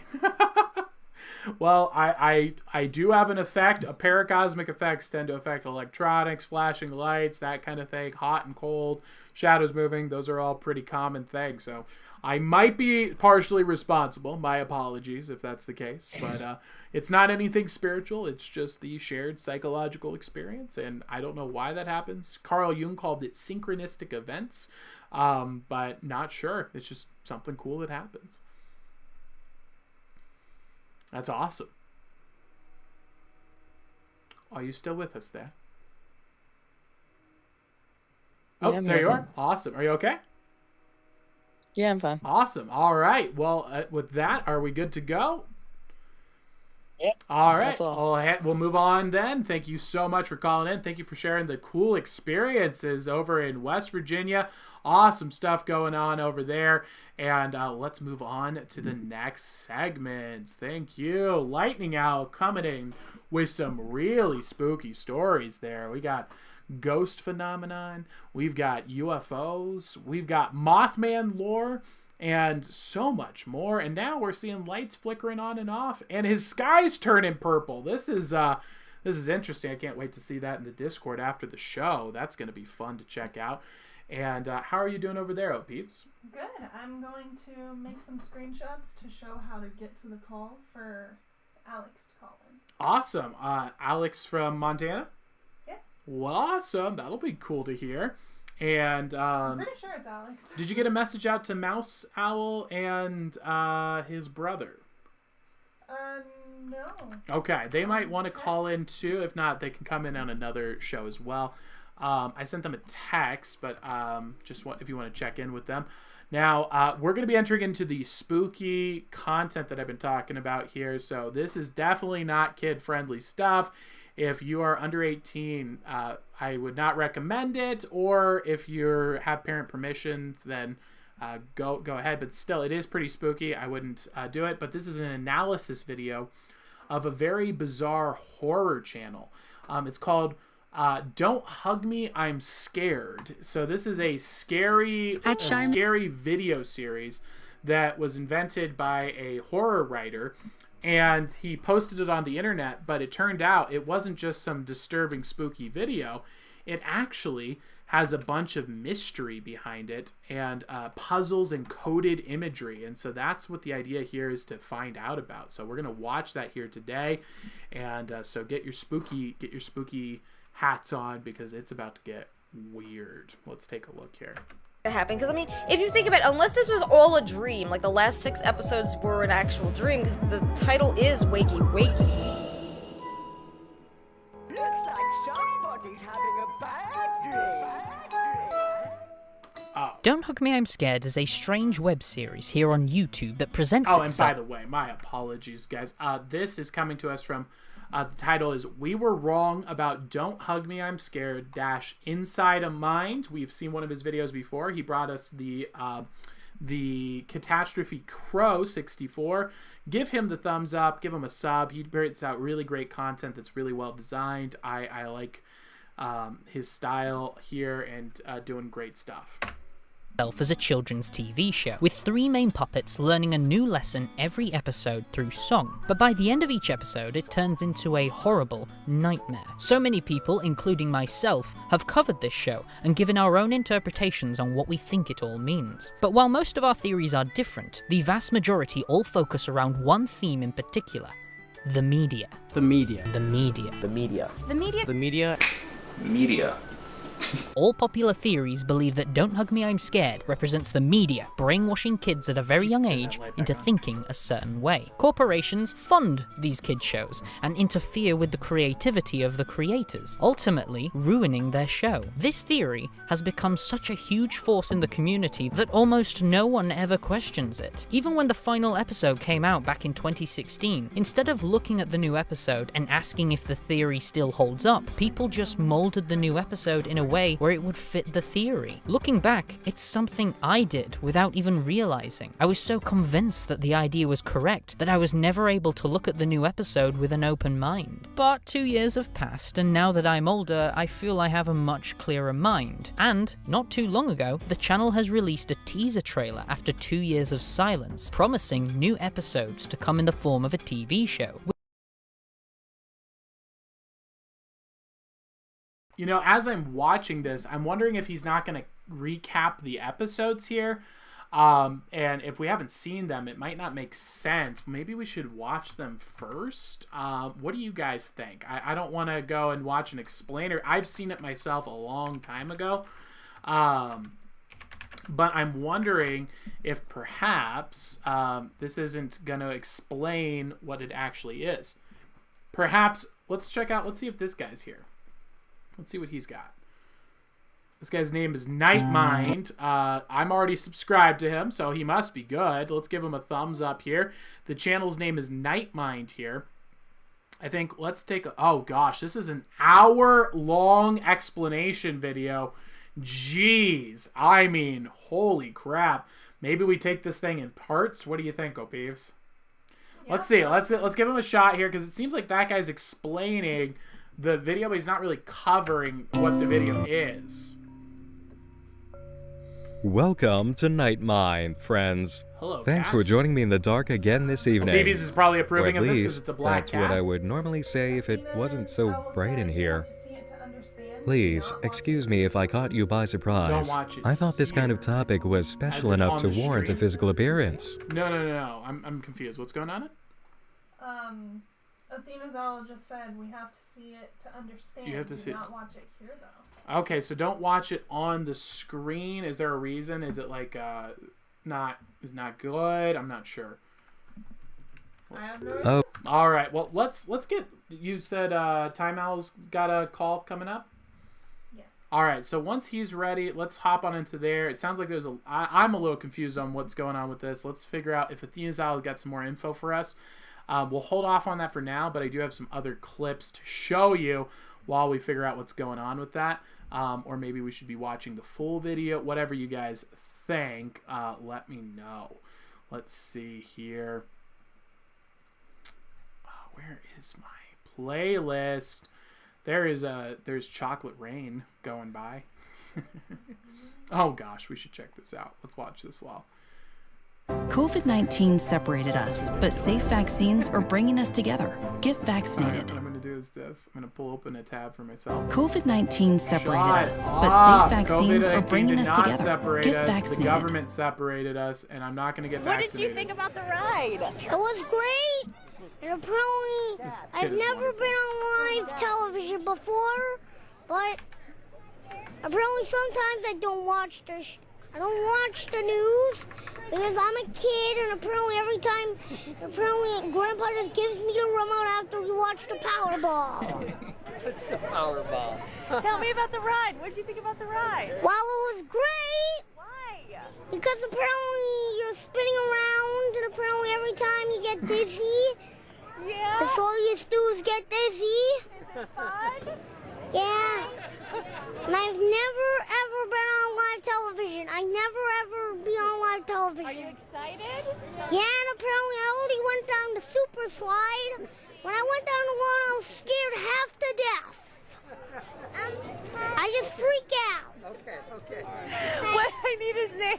Hi, honey. Hold on. Yep. Hold on. I'm just gonna ask him. What's his name? Noah. What's your last name? Dick Ritter. How do you spell his last name? Docs. The docs in him. Okay. Where are you guys from? Wilkes-Barre. All right, buddy. You crushed. Giving high fives. That is the Apparently kid. He is wonderful. I'm a fan of him. Apparently, he's better at newscasting than most major newscasters that I've seen. So, you know, pretty good stuff. Pretty good quality. All right, so this is a scary encounter caught on tape of a large animal that's been unidentified. Come on, Sai, sing.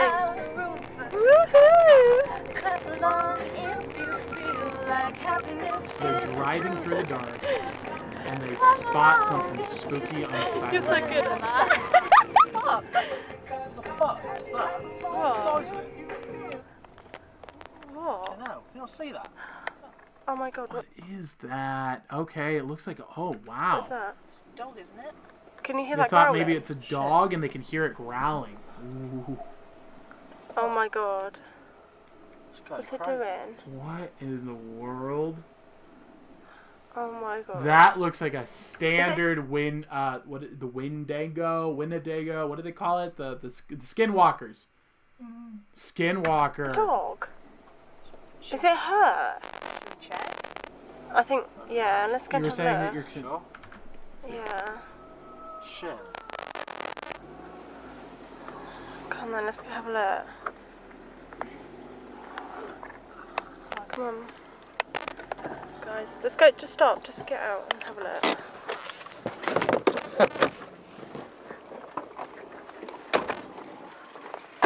Go on. I'm really scared. Tom! Where is it? Is it in the bush? Tom! Sophie! Let me... Yeah. I'm scared. Jeez, you can hear it growling at him.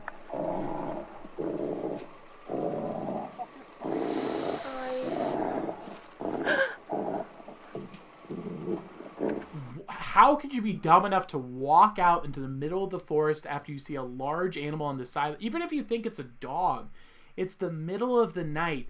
You don't know what this thing is, and you're going to walk off into the dark after it? Oh! Is it? It sounds really close. Right, get in the car now, Tom. Like, get in. Oh, it sounds like a werewolf. Oh, that's freaky. Oh my god. No.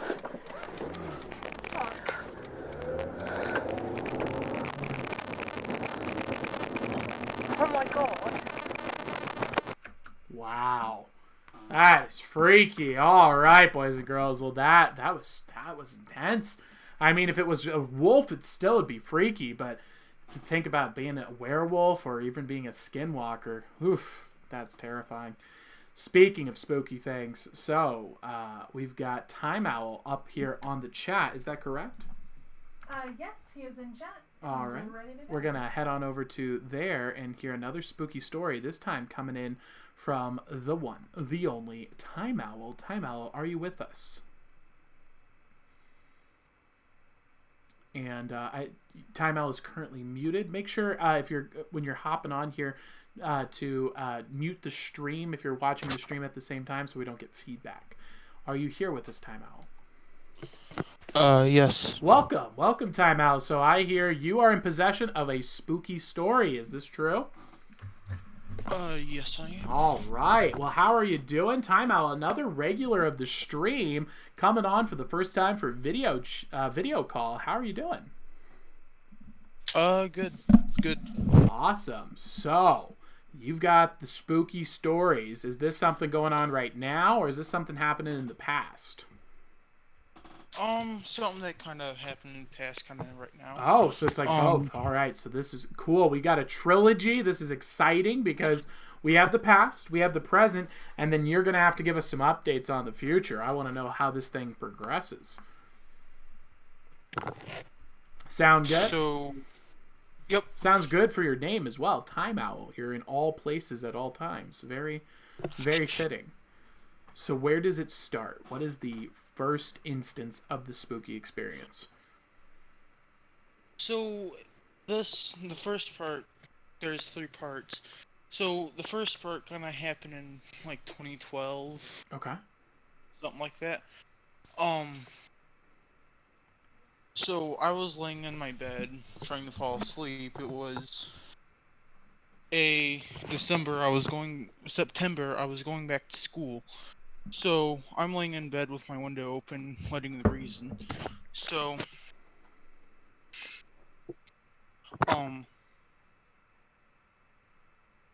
I'm letting the breeze in. Okay.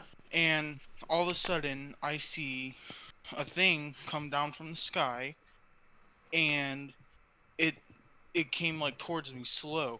Are you seeing this from? Like, so you got your window open. So you're indoors in your bed. Are we seeing this through the ceiling, or are we seeing this through the window? Through the window. Okay. So we're looking out the window. We see something coming at us.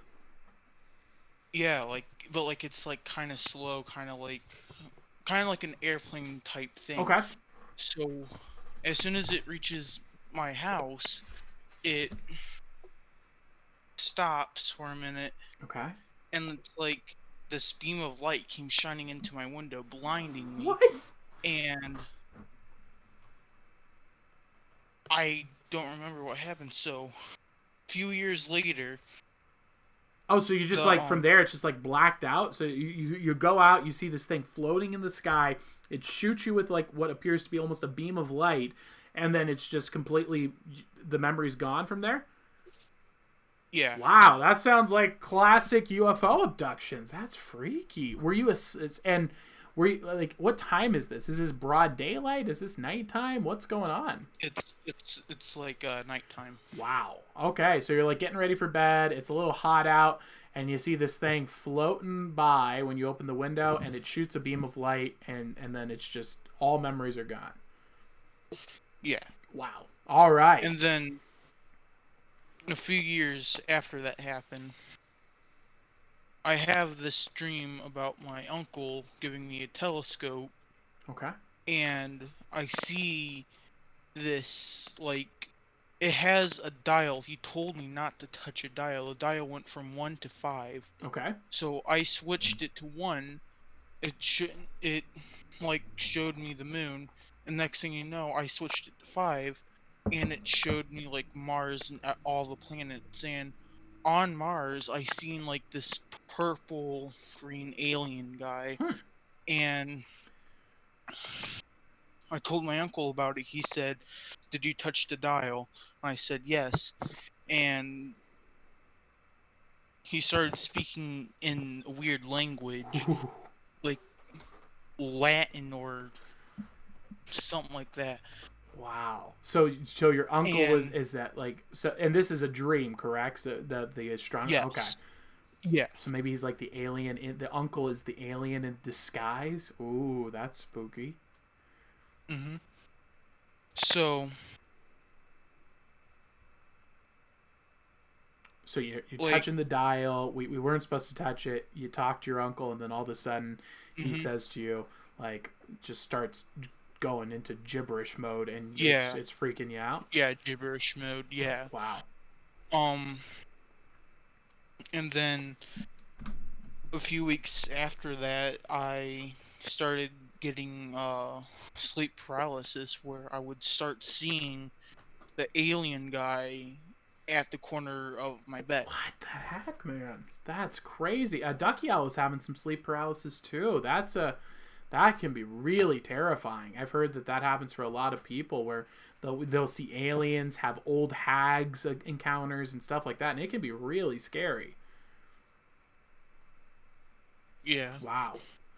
And so you're having these dreams and whatnot, and is this something that's still going on to today? Yes, actually, the most recent one, my neighbor come up to me. He's an old guy. He said, I have a telescope for you. Like, would you want to go look at this telescope with me? And I said, sure, why not? So I go there, and it's the exact same telescope from my dream, just without the dial. What? Oh my gosh, that's weird. So are in these sleep paralysis situations, are you getting information or are you hearing anything? What's going on during that? Usually when I have the sleep paralysis, like, I hear, like, whispers, like, saying, why did you touch the dial? You shouldn't have touched the dial. You killed us all. Ooh, wow. That's telling you killed them all. Man, well, it sounds like they have a serious safety flaw. This is sounding like some Death Star stuff, you know? If you're going to go and leave this one chute that kills you all and put it on a dial, I think that's more their fault. I don't think you need to be taking personal responsibility for that. It's like if you had a big red button on a board, and it's like, don't push this, we all die. Well, I think that you shouldn't have designed it like that. That's a design flaw. My gosh. Yeah. Well, I've heard from Carl Jung an effective way for handling sleep paralysis. I was looking into this for Ducky Owl, actually. And learning how to lucid dream can actually help you with the situation, because sleep paralysis is essentially a type of lucid dreaming. So if you can, when you realize you're in sleep paralysis, you've already entered into a quote-unquote lucid dream state. You just haven't realized you're dreaming yet.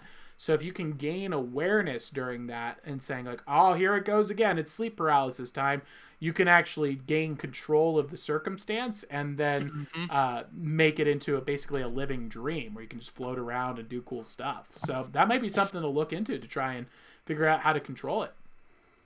Yeah, I've also tried astral projection, where like it's kind of like your soul kind of like leaves your body and like you can like go wander around. Yeah, it's similar. I think it's a similar approach to like lucid dreaming. A good one is the dot technique. Yeah. If you put a Sharpie dot on your hand and push on a solid object and say, am I dreaming, as you push your hand through.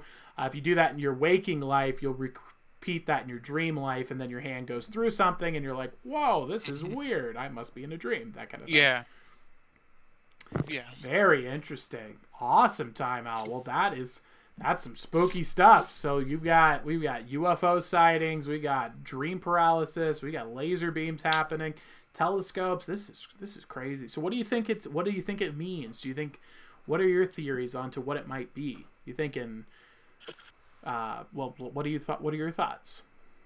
I really don't know. Like, I don't think I've like gotten that far in my life to like piece it all together that much, but I will definitely let you know if it comes to that. Awesome. Yeah, let's hear about if you got some updates and whatnot. That sounds awesome. You know, just make sure you're holding on to the Lord. Keep that as your foundational mark, and I think you'll be good, because it doesn't matter where you're from in the universe. You ain't stronger than the Logos.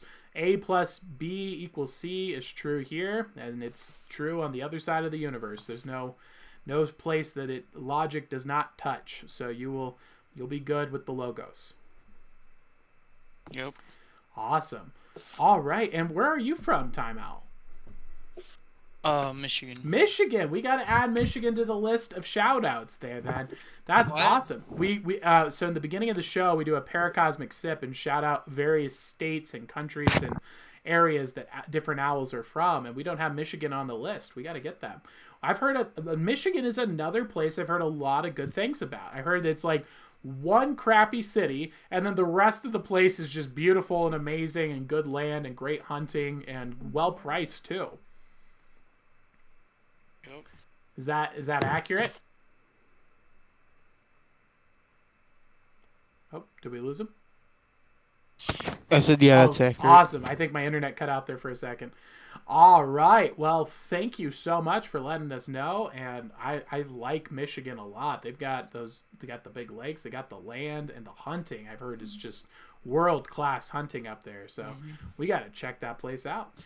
Awesome. Well, thank you so much, Time Out, for joining. Do you have anything to plug? Any streaming channels, Etsy stores, Instagrams, anything like that? No, not really. No problem. All right. Well, that's good to hear. Thank you so much, Time Out. It's so hard to end these calls because I would just go and talk for hours and hours, and I know the owls would probably lose their mind about it, but I would, and that's the problem with that's the gift and the cursed. But thank you for joining us. Thank you for having a good time, and keep us updated. Love to hear how this progresses. That's awesome. All right. So we'll see y'all later, Time Out, and we'll head on to the next segment. Okay, let's do this. Woo! All right, Time Out coming in really crazy. We got UFO sort of projection, laser encounters. We're seeing dreams, sleep paralysis. What are your guys' thoughts? That sounds really crazy and interesting.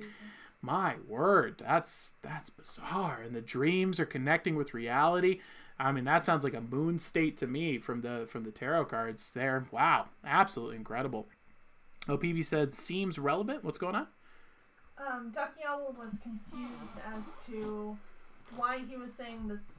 He saw aliens while having hallucinations with the sleep paralysis.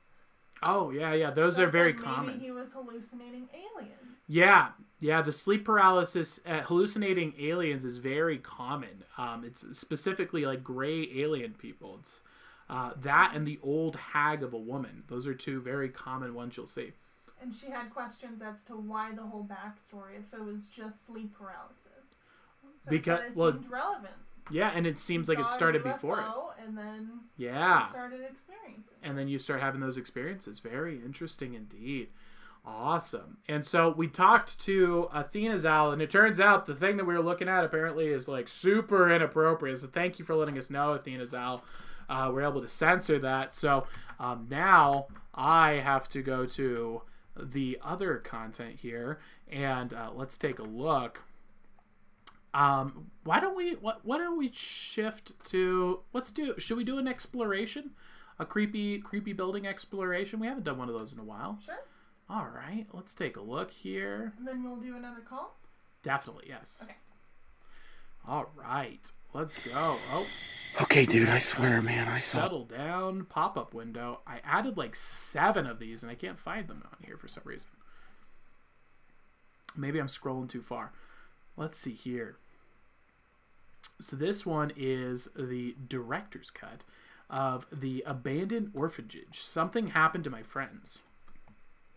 This is Paramount Plus. This is Paramount investigators, Plus. defenders, and 7 strangers picked to live in a house. This is Young SpongeBob. Young SpongeBob? What the heck is Young SpongeBob? Have you ever heard of that?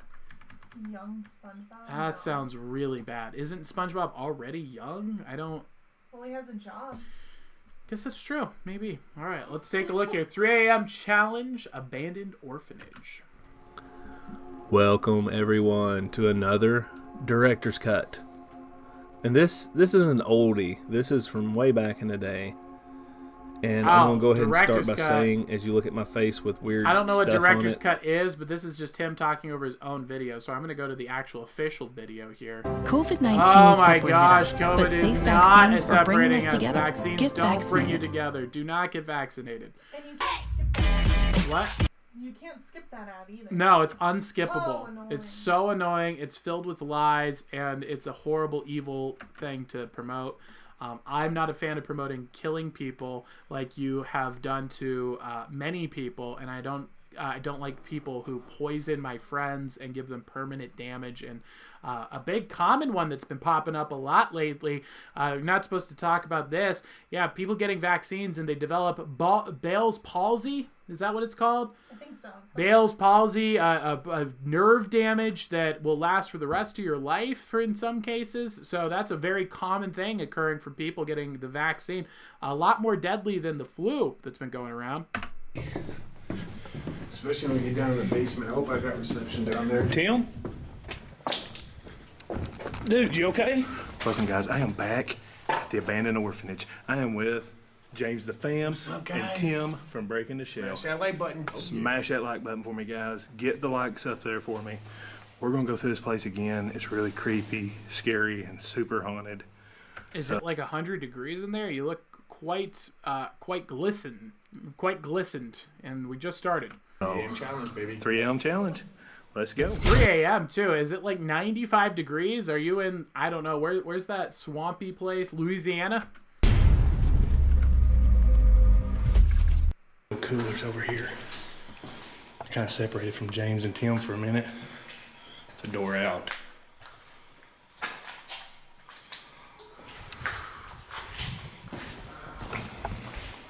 Oh, it's getting blurry. Let's go through here. It's called focusing your camera. Here's the big echo room. We got a Jewish star on the wall. Interesting. This room is big. This is the cafeteria area. What the hell was that? Oh my god. This place is so creepy. I hope that's one of them kicked out. That was a board. Did it fall down or what? The board just fell down right there. What are the chances that it would fall down right then and right there?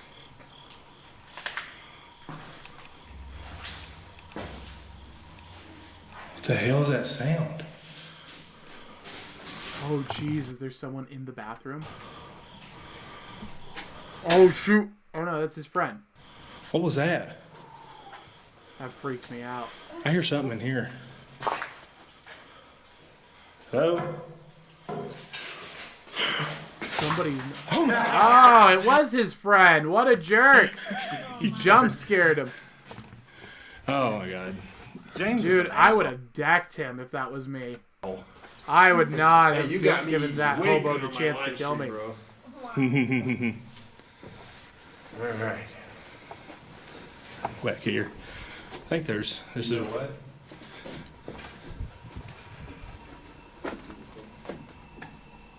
What in the world? It's like a safe lock on the door. That's weird.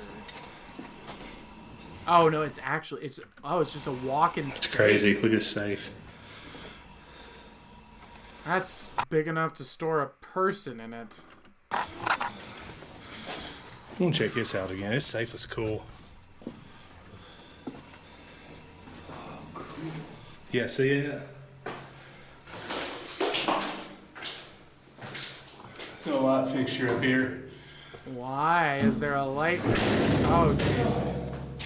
Sorry, guys, I hit stop. He got stuck inside the safe. James, did you do that? Oh, no. Oh, he was able to get it open again. And now it's just his friend trolling him I was holding again. my camera, and when you did that, I jumped and, like, stopped.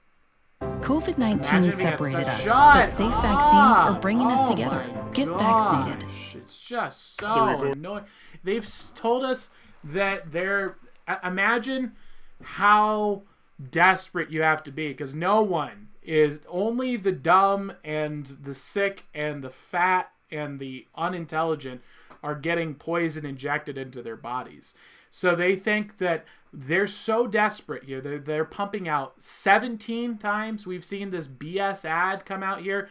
No one's going to change their mind because of your stupid, cancerous ads. We're going to go and look at all the people who are dropping like flies and dying because of your vaccine.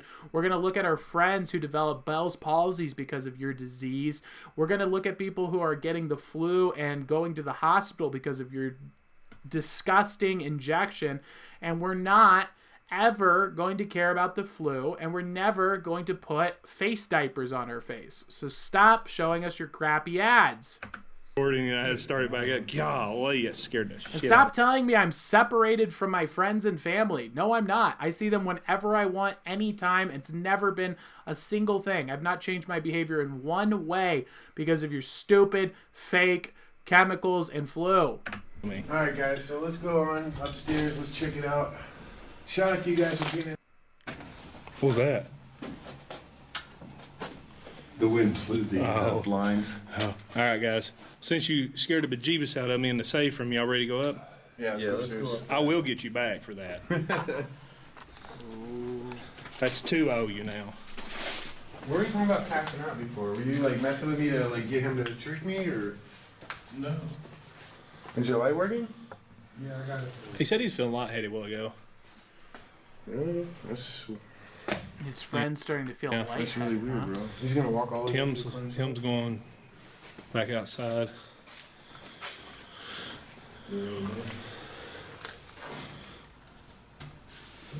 These rooms have been trashed. See, these wasn't busted out before. Wow.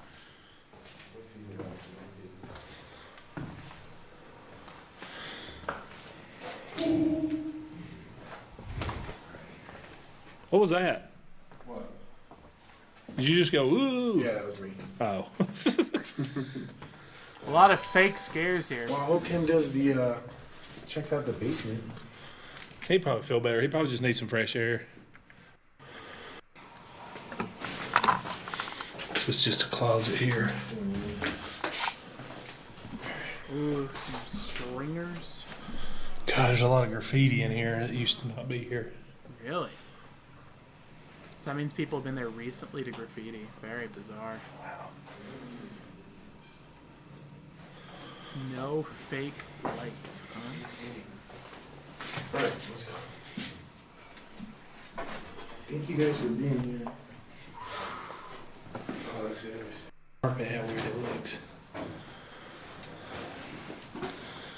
Whoa, somebody tore that bathroom up. What the hell? Let's see it. I reckon they Yo, did. if you guys didn't see my ghost town video, I filmed the toilet. I didn't even realize it when I watched it, but there was a freaking brick in the toilet. That's crazy. Get it? A brick in the toilet, somebody shat a brick in the toilet. Alright. Down the stairs. Alright, let's go. I hope I got reception down. Tim. Dude, you okay? Your friend Tim is asleep on the ground, it looks like. Tim. Tim, dude. Tim. Bro, what are you doing? You okay, man? What? What's up? Bro, what are you doing? He's like passed out on the ground. Dude, oh, here comes another propaganda. Let's see what the lies are. Let me guess. I don't separated love us, your but safe vaccines are bringing us together. Cancer, Hitler, Nazis, 9/11 was an inside job, death, horror, pain, suffering, agony. That's what I think of when I see your ad. Vaccinated. It's the only ad they show. Just all the things that are going to trigger every single sound file so that when they go and the advertisers are like, was this appropriate to be sounding on this kind of channel? It said that while we were running our ad, the words that came through were every single thing we have on our hate watch list. Maybe we shouldn't show this ad here. Keep it up, buds. Bro, what the hell? Dude, what are you doing? You're still recording, man. You alright? Tim, what's wrong, man? Easy, I was coming down to the car. What in the Dude, I world? knew something was. I should have went with you, dude. I knew something wasn't right when you said you were like gonna go back to the car. He's passed out on Dude, the you had to- floor. What is going on? Did you remember? You didn't hit your sitting head, down? did He you? looks like he's crazy. He said something about passing out upstairs. I looked out. Well, he told me he was getting lightheaded when he was looking in them other rooms. Here's your camera, man. He looks like he's got a head injury. Yeah, right. It doesn't look good. All right, I might gotta end this live stream here in a second. Yeah, he's still out of it. Tim, come on, man. You all right? Yeah, I'm okay. What in the world? Here, stand up. Yeah, we're gonna help him outside here. Let him get some fresh air, guys. I'll be right back. Should we get up or you shit need that to pretty bad, guys. What the hell? Your hand is shaking like crazy, bro. Is he a drug addict? I don't know, man. This Call is me, call me. weird. That's not outside. It's over here.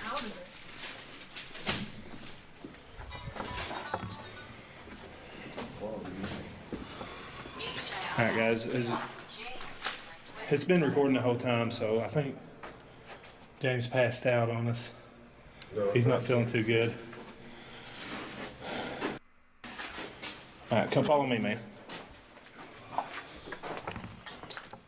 Let me see out, man.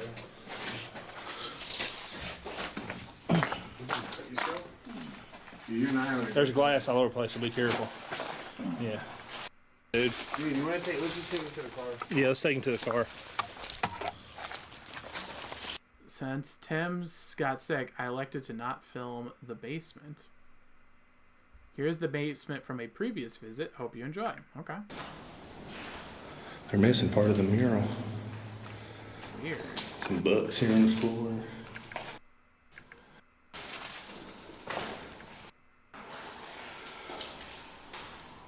Bizarre. This room has a So what? I think that's disturbed probably good enough for this video. COVID-19. Shut up. Oh, here we go. Death, cancer, sickness, virus, pain, disgust, agony.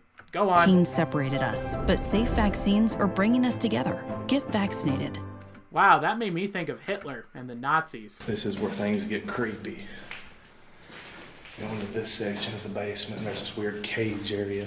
Oh, a cage in an orphanage? What? Old school stuff right there, man. Freaky.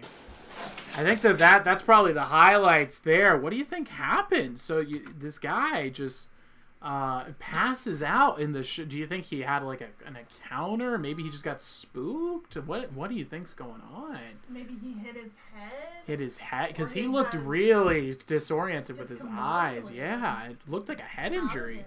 Very bizarre. Maybe he has a medical condition. Good night, Ducky Al.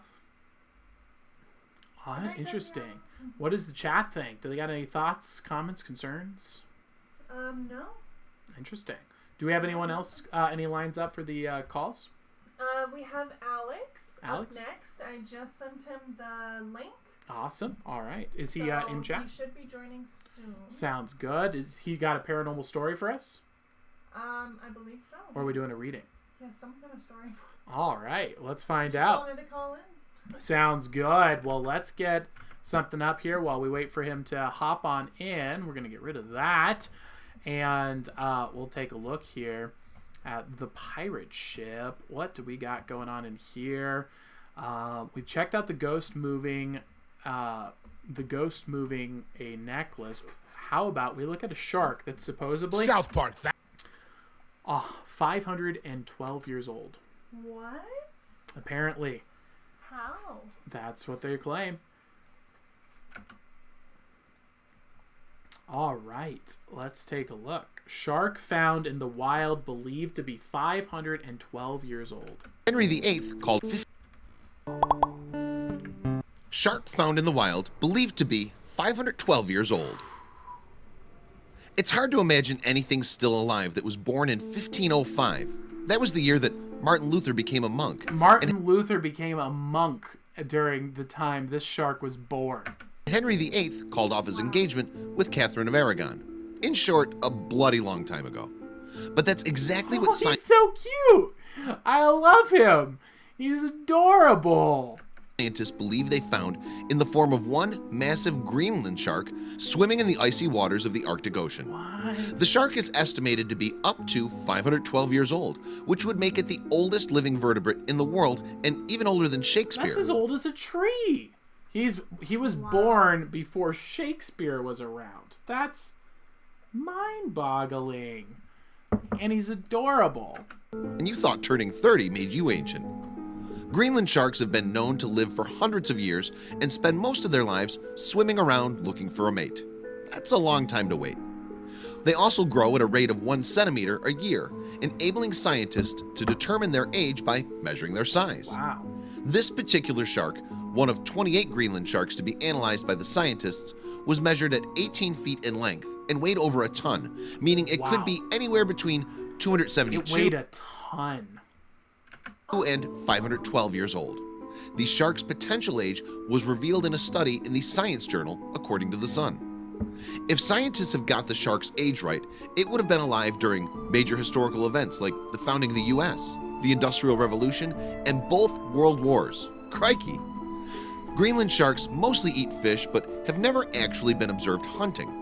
Some have even been found to have reindeer and even horse remains in their stomachs. What? So there's been Greenland sharks that have been found with reindeer and horse remains inside their stomachs. How? I don't know. I liked these guys until I heard that. Now they sound a little freaky. The animal is a delicacy in Norway, but its flesh is poisonous if not treated properly. Its flesh is poisonous, but you can cook it properly and not die and do it in Norway? That is weird. Because of their longevity, academics in Norway believe that the bones and tissues of Greenland sharks may give us insight into the impact of climate change and pollution over a long period of history. Researchers at the Arctic University of Norway are currently mapping the animal's DNA. And our takeaway on relationship to climate change was this thing's been kicking for 500 years, so clearly it's all nonsense. Looking at its genes to learn more about what determines life expectancy in different species, including humans. As many of the sharks predate the Industrial Revolution and large-scale commercial fishing, the sharks have even been called living time capsules. That could help shed light on how human behavior impacts the oceans. The longest living vertebrate species on the planet has formed several populations in the Arctic Ocean, said Professor Kim Prabel at a symposium organized by the Fisheries Society of the British Isles. Very awesome. I am sold. I think that they're cool. That might be my first shark that I like. The Greenland shark. That is a really cool shark. I like them. All right, so we got another call coming up here with the one, the only, Alex. All right, I'm going to go ahead and enter into the chat here. Make sure that you got your, if you're listening to the stream, just go ahead and mute that so it doesn't get the feedback. We're going to hop on in. All right, Alex, are you here? Can you make a noise for me? I'm not getting anything. I'm not picking anything up. Alex, are you here? Da-dum. He was just here. Uh-oh. He's not on mute. As soon as I joined. Are you here? I got the thumbs up. Let's find out.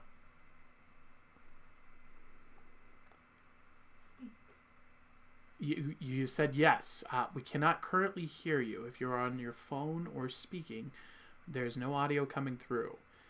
Let me. Can you hear me yes, now? I can hear you now. Welcome. How are you doing?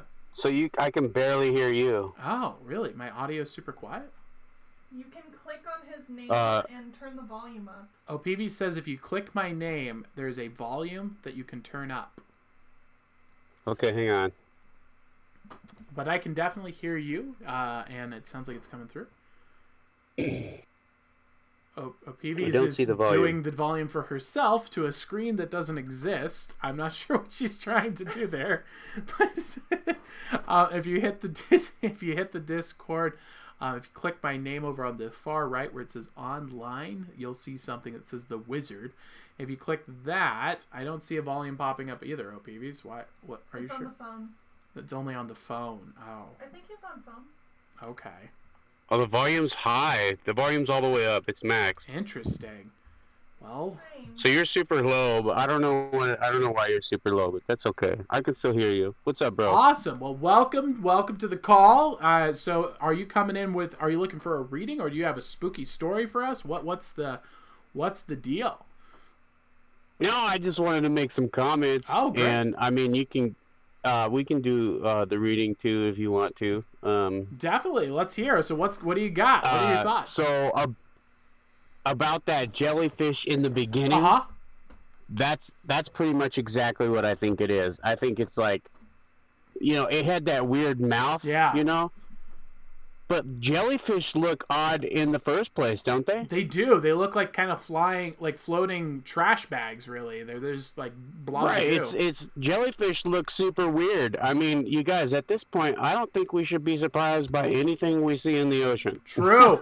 Especially at those Man-O-War ones. It's like a giant bubble on the surface, and they go down like 50 feet. It's crazy. Yeah. Those things are gnarly. Absolutely. Also, a lot of the callers have been saying like that they have been trying to communicate with these spirits. Yeah. And I just wanted to put something out there for them. Mm-hmm. Hey, you guys, do not try to commune with the spirits. Definitely, agree. This is not okay. I mean, I'm a Christian. If you have a different religion and you want to disregard me, that's fine. But there is physical archaeological evidence that backs up the Bible. Yep. So, and that's why I started believing, is because I saw the evidence, and I know the Bible is true now because of the evidence. Yep. And because I sought God and I feel Him now. Definitely. That's the only spirit you should try to commune with, the Holy Spirit. That's a good spiritual. The Holy Spirit. That's a good spiritual experience for sure. And it makes you yeah. And it makes you what? I was gonna say, and you know, it's such a good, fulfilling experience that rather than like these encounters with spirits and any other kind of ghost or demon, angel, whatever you're encountering, you know, I never hear a story about someone who gets into a relationships with ghosts, communes with ghosts, and it goes well in the end. It always seems to end as a horror movie that doesn't end very well. But I've heard the opposite for people who connect with God. You know, you hear people who connect with the Lord and they drop addictions, their lives turn around, and they start living a meaningful life and building families. So there seems to be, I think Jesus's lesson there, judge them by their fruits, is such a powerful lesson there, because it's like, well, if you want to know if it works or not, take a look at the fruits. What did it produce? And it's pretty clear. Right. And yeah, and the oh man, I lost my train of thought. What was I going to say? We were talking about how we should not commune with spirits, and how that sucks, and the only one we should commune with is the Holy Spirit. Yeah, the Bible says that Jesus, or that Satan can appear even as an angel of light. Yep. Yeah. He can manifest himself in multiple different ways, you guys. Yeah. So whether you think you're seeing a ghost with his guts hanging out, or if you think you're seeing a shadow on the wall, or if you think whatever you think you're seeing, the Bible says that Satan can manifest himself as an angel of light. He can manifest himself in any form he pleases. Yeah. He's an illusionist. He's a liar. Yeah. And do not trust those spirits. And he's got a lot of years of experience. I'm begging you. Yeah, it's like you're not going to outsmart him either. You're talking about someone that's got 10,000 years of experience. We're talking about somebody that was he's been there since before way before us. You know, I mean, you can't. The Bible doesn't say when he was created, so we can't say. But he was the leader of the angels. Yeah, exactly. And that, so you would assume that he was created first of all the angels. Definitely. And for me, it's like I see a lot of times in these New Age circles where it's like, oh no, I'm gonna enter into these partnerships with these angels and demons and spirits and whatnot, and I'm like, so you think that you're gonna get a good deal with someone that has thousands of years of experience doing exactly this thing, and you've been around for 35 years? Who do you think's gonna win? He tricks people smarter than you. Yeah, exactly. He's tricked people way smarter than you. Yeah, exactly. It's like, I don't think you're gonna get a good deal. Your little brain has been deceived by the rotten education system your whole life, and you think someone who wasn't in that situation and still got deceived is gonna be you're gonna have a better experience than them? I don't think so. Exactly. Be careful. Yeah. It's like you're jumping in with the sharks and you're a little minnow. You don't even know what you're getting into. Right. Yeah, it's crazy. And yeah, that might not be the best comparison, because sharks will will ignore a minnow. But that's true. I guess you'd be a prey animal. But yeah. I feel like a lot of times when you start looking at these spiritual principles and seeing how these forces are at play, I do often feel like a small little fish next to giant whales that are just thrashing about in this epic battle with each other, and we're just like floating on the waves. You're just like, woo, all right, I'm just gonna stay out of the way of that tail fin, and I'm gonna hang out over here while I don't know what that is, but I mean, I'm just gonna go chill over here until our lion comes back and takes care of this problem. Well, a huge problem that humans have is our arrogance. Yeah. We all think that we all think that we are the most amazing thing that's ever happened. Yeah. And that's because we've been taught evolution since our our childhood days. Yeah. And so we all think that we're the pinnacle of existence and we're the best thing that's ever happened. And we're not. We're, according to the Bible, I mean, even if you don't think about the Bible, even if you think about it in just like secular terms, the universe has been around for a long time. You know, nobody can even say how long. Yeah, it's so true. And we only live a mediocre 100 years at the most at this point, 120 years at the most. Yeah. We are ignorant children, you guys. We are ignorant children. We don't know squat. Yeah. And we need to, and everybody needs to let go of their egos and accept that fact. And I can totally see their perspective too. Like if you go in and you think this, like from an evolutionary perspective, and you believe what you're taught in school, which by the way, evolution was disproven by a mathematician, just a statistician. I think it was an economist actually. Oh, evolution is nonsense. Yeah, just a couple years ago, they actually proved it was incorrect, and no one's talking about that. But if you of course, the mainstream media lies all the time. Yeah, but if you're going in with that mindset, and then you'll look at people, because we have the breath of God in us, so we have this ability to grow, create. We have dominion over the earth. You go up and you see the monkeys hanging out in the forest area, and they're eating some bananas and just fighting with each other.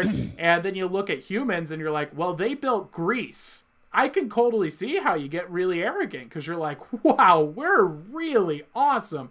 Look, I mean, we built cities. We wrote Plato. We've got Shakespeare. And what are these dolphins doing? They're doing nothing. And I could see how that can put you in such an arrogant position. But it's like, no. All that you are that's good is because your connection and image in God. That it comes from God. And it's the same thing I see with the pagans, where I can see how easy it is to go and worship the creation. If you don't know God exists, you're like, wow, so this flaming ball appears in the sky, produces everything that I need to live. It gives me my food, it makes my crops grow, it keeps me warm, and nowadays we can turn it into power. Like, how do you not? I would look at that thing, if I don't know God created it, I'm like, that thing is awesome. I'm on that thing's team.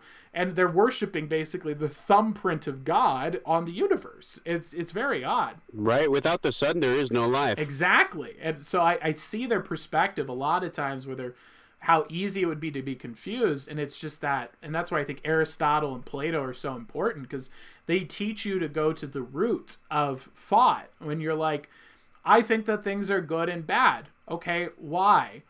And you're like, uh-oh, that's a bad question to ask, because if you don't have a universal standard for morality, well, then you get Stalin, then you get Mao, then you get Hitler. That's what happens. And so, right, they created their own morality. They decided that some people were more important than others, and that their ideals were better and more important than others. Yep. And so, to protect their own society, and that makes perfect logical sense. To protect their own society, they destroyed the other one. Exactly. It's like, why? And why if you have no basis for morality, that makes perfect logical sense.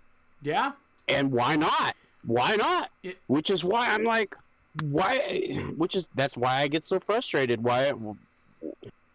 And then people aren't following the Bible, even if they see the proofs and the evidence of that proves that the Bible is true. Right. That's where the whole the pathos comes in of the way I think the way to persuade, and it seems like Christians have really lost this path in recent years specifically, but I mean it's been bad in the past as well with the Catholic Church, where the way that we're taught to persuade is to be a light on a hilltop. We're supposed to go and live a life that's fruitful and let people see that, and then they come to you and say, why is it that you have a smile on your face, a blossoming family, when you're not making much money? You're not, you're going through the same economic hardships we are. Why is it that you not only seem to be getting through it, but seem to be thriving and growing through that? And that's when you're like, well, I have God. I'm a Christian. Do you want to come to church with me sometime? And let's talk. And I think that's the real persuasiveness of it, because there's a large percentage of the population that, and Aristotle talks a lot about this, that you just can't use a dialectic with. And a lot of these times, people who think that, say they want an argument to prove God, they don't actually want an argument to prove God. They read some Reddit post and some guy was like, this is for sure legit fake, and it agreed with what they wanted to hear, because if you get rid of God, well, now I can go and do what I want and not have consequences. Or a lot of times what you see with this atheist, for example, it's all daddy issues. They project their image of dad onto God. They had a bad relationship with their dad, and so now God's the new bad man, and oh, he's stupid and he's mean and he's not fair. And it's like, okay, Dawkins, it's like so transparent when you see it. They just revert back to these 9-year-old children mad at daddy. And I think that that's where the source is, and that's where you got to just live the life. You've got to demonstrate it, and people will see that flowering of success, and they go, "I'm going to follow that man. That guy seems to have a much better strategy for life than I do, because I'm sitting here popping pills, drinking wine, and freaking out because I don't know what's going on, and he's just chilling." He's popping out babies. He's building stuff in his backyard. He's got a garden going. What is he doing that I'm doing wrong? I just sit around and stare at my flashing box all day and chug some wine. You're like, okay, well, maybe he's got a better plan. He does. Yeah, that's right. And so I think that's the pathos that comes in, because the logos, I mean, I went into it with the logic of it, thinking like, if you go and you read the internet forums, you read Reddit, you read these atheist groups, the Dawkins types, they're like, oh, it's like this is a cold case. We all know that this isn't true. We've definitely proved it.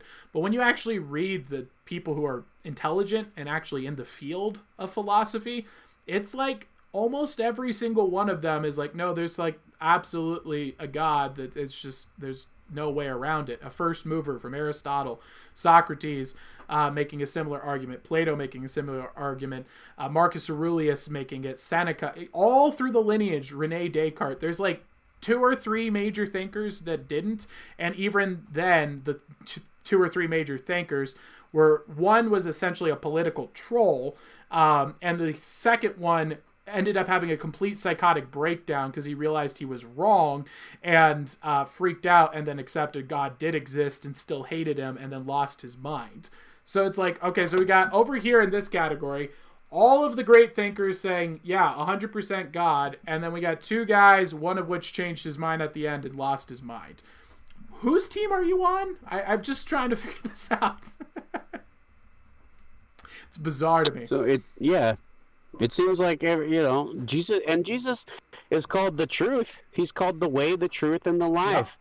So it seems every time somebody tries to go against the truth, they lose their minds, because they, in my opinion, in my humble, ignorant opinion, they can't justify their world without the truth. 100%. That's right. That's the foundation. Right? I mean, it's like I don't.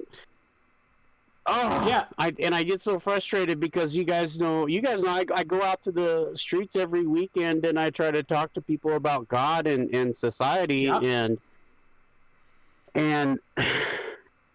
People call me crazy all the time, and it's because they're brainwashed, and I know that they're wrong, and I know that they're being deceived, and that's why I get so upset. Yeah. And so confused. And because I just don't know how anybody that thinks rationally can excuse these things. I think it's mostly just And the then they would- emotions. It's really easy for us to separate our logic from our emotions. Like, I know that when I go and eat fast food, that's not good for me. But my emotions are like, yay, chicken nuggies, this is going to be great. And like logically, I'm like, this is going to make me feel sick. I'm going to get fatter. I'm not going to be happy. Right. But man, those chicken nuggies sound It's good. not actually good for you, Exactly. but you want to please your tongue. Exactly. And so I think a lot of that, it's not that they're looking for the logical argument. If you go and you sit down, I mean, it's a pretty basic argument for the God. The Bible says that they want to have their ears tickled. Exactly.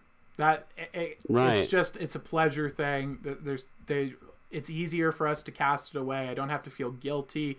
And then in the moment, and then I'll go to church on Sunday, and everything will be fine. I'll go with mom and dad, and you're like, I don't know. I think that because your life seems to be a testament to the fact that you believe in God. You operate in the world as if there's truth, as if I take out a gun and start shooting your family, that's bad.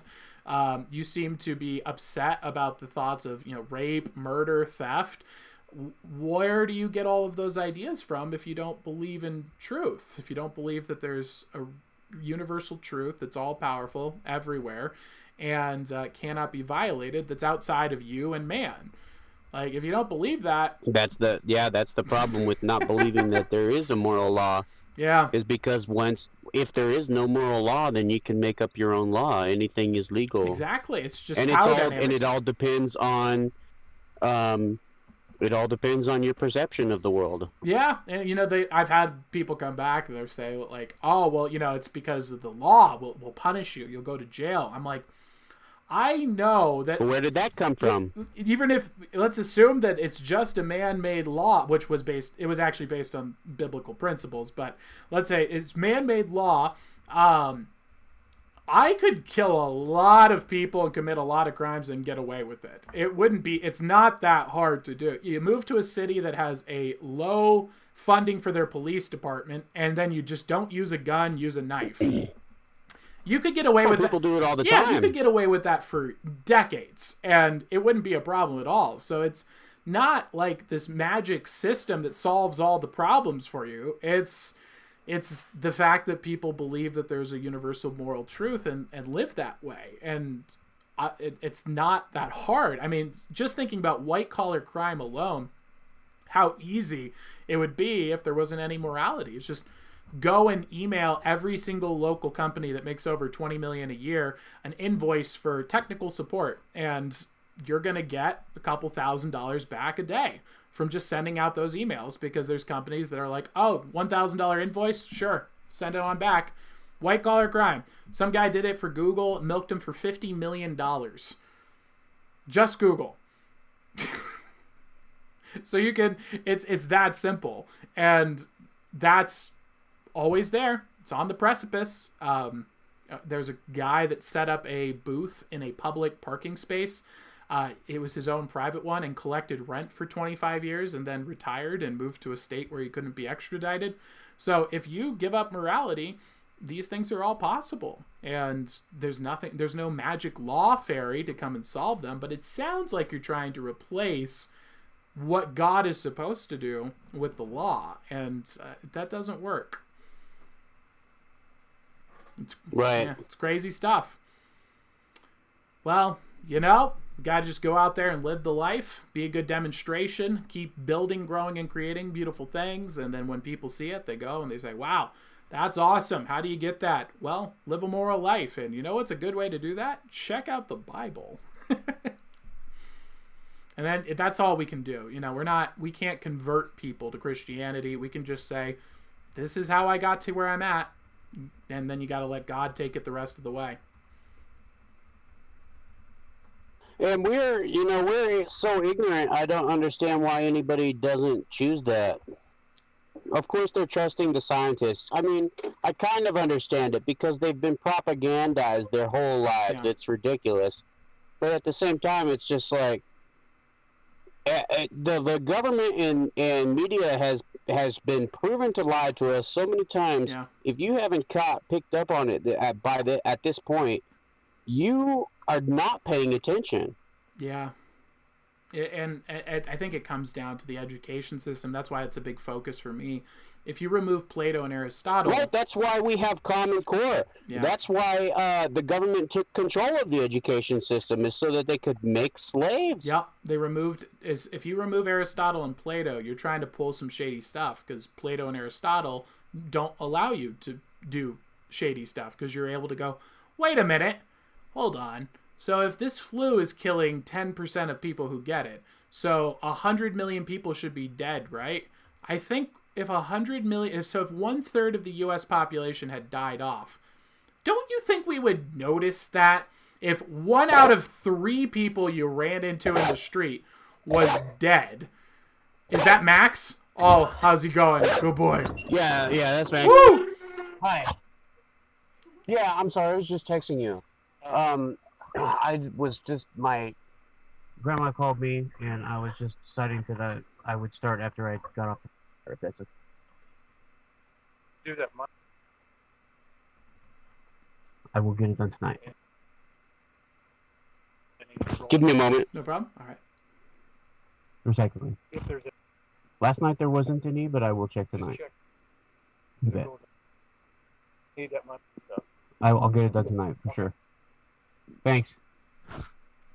I'm back. Awesome. Well, I don't want to keep you if you got something going on. I don't want to have anything going. It's cool. It's cool. My boss just said needed to talk to me for a moment. All right, sounds good. All right. Well, yeah. I think we were just wrapping up too. It sounded like we were coming to a nice conclusion there. Just Right, because we were, and I just wanted to talk. I just wanted to warn people about communing with the spirits, because that's just so. And then we got into all the God stuff, Definitely. all the Bible stuff, and because you guys need to be careful.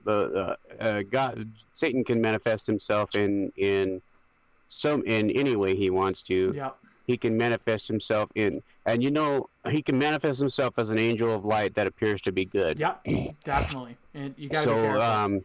Be careful. And one pattern that I've noticed in the Bible is that real angels of God, real good spirits, will tell you not to be afraid. Interesting. Okay. They don't want to. You will be afraid. You will be, because their magnificence and their energy is so grand that you can't comprehend it. And when you see it, you will be afraid. Yeah, we were looking into the real But they angels. will tell you, don't be afraid, because they mean you no harm. They tell you not to be afraid because they mean you no harm. And spirits, these devils, they can't hurt you. They can only cause you to inflict pain on yourself. Yeah. They can only influence you. They're just salesmen. I mean, according to the Bible, if you guys don't trust the Bible, that's on you. Yep. I believe the Bible 100%. There is physical evidence to back up the Bible, and I have experienced the Spirit myself. Definitely. Yeah, I agree. They're just salesmen, basically. They're just trying to get you to, or vampires, I think is a better way. You got to invite them in. And then if you do invite them into your life, that's when things can get really dangerous. They can hurt you if you let them. If you say, I want to worship you, and that doesn't have to be this overt statement. This isn't signing a contract. This is simply saying, I choose you, this sin, over God. And I'm saying, I want what you have to sell more than what God has to sell. And once you're doing that, then you do open the door for them to cause a lot of problems. And right, and it's just like the vampire theory. You have to let them in. Yep. Got to open the door. You got to invite them in. So don't let them in. Don't let them in. Yes, don't let them in. So right. Go. Like as soon as Jesus, when Jesus was confronted with the demons that called themselves Legion on the shore of something or other I forgot the name of. I remember that. When Jesus was confronted with those 2 men that were possessed with the demons that called themselves Legion because there were many. Yep. He said one word. He said, "Go." Yep. And they went.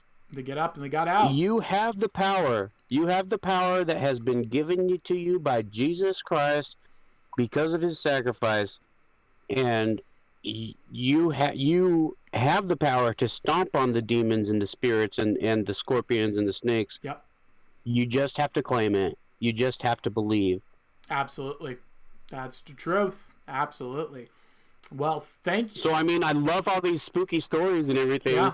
Like, it's really cool. And I work in a building that's supposedly haunted, and I get the hairs on the back of my neck standing up feeling. Yeah. I get that all the time. I believe that there's a spirit in this building walking around trying to deceive people. Yeah, definitely. But I also believe that demons can manifest themselves, devils can manifest themselves in any way they please, and they are looking to deceive people so that you will not believe in Jesus Christ. Yeah, I agree. Makes sense. And that's the only reason they manifest themselves in different ways, because they don't want you to believe in the truth. Yep, 100%. I agree. I think so.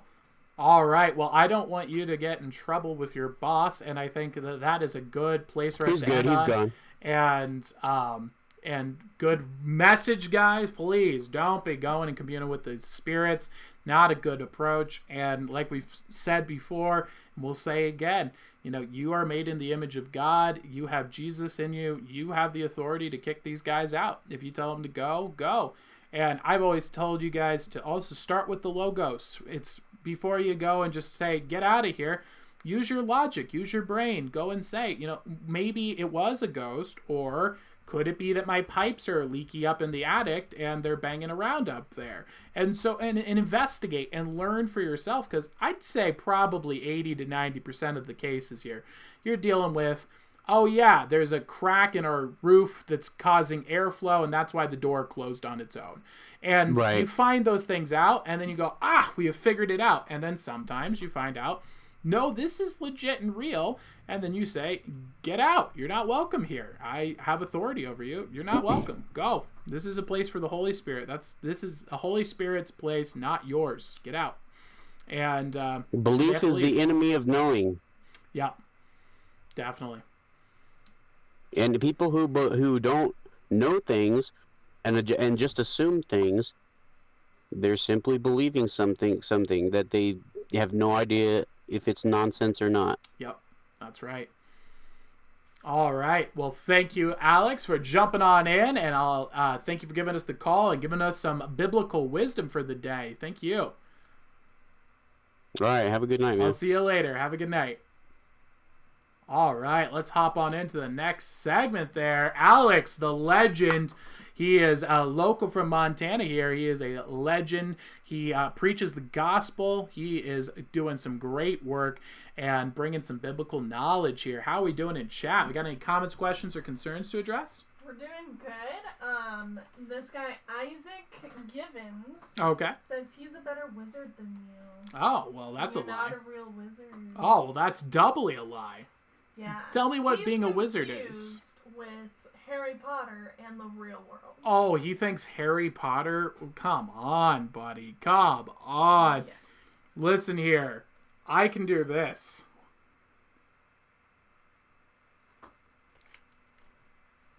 What now? Can Harry Potter do that? Harry Potter did that 0% of the time. 0% of the time here. Yep. Let's see here.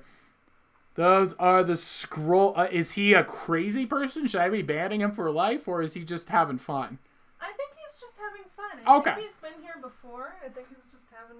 Okay, all right. Well, as long as is Deadpool. So. Okay, so if he's just having fun, good. But if he gets into like crazy stuff, like this is the real wizard, superpowers, it's just let's calm that down. Yeah.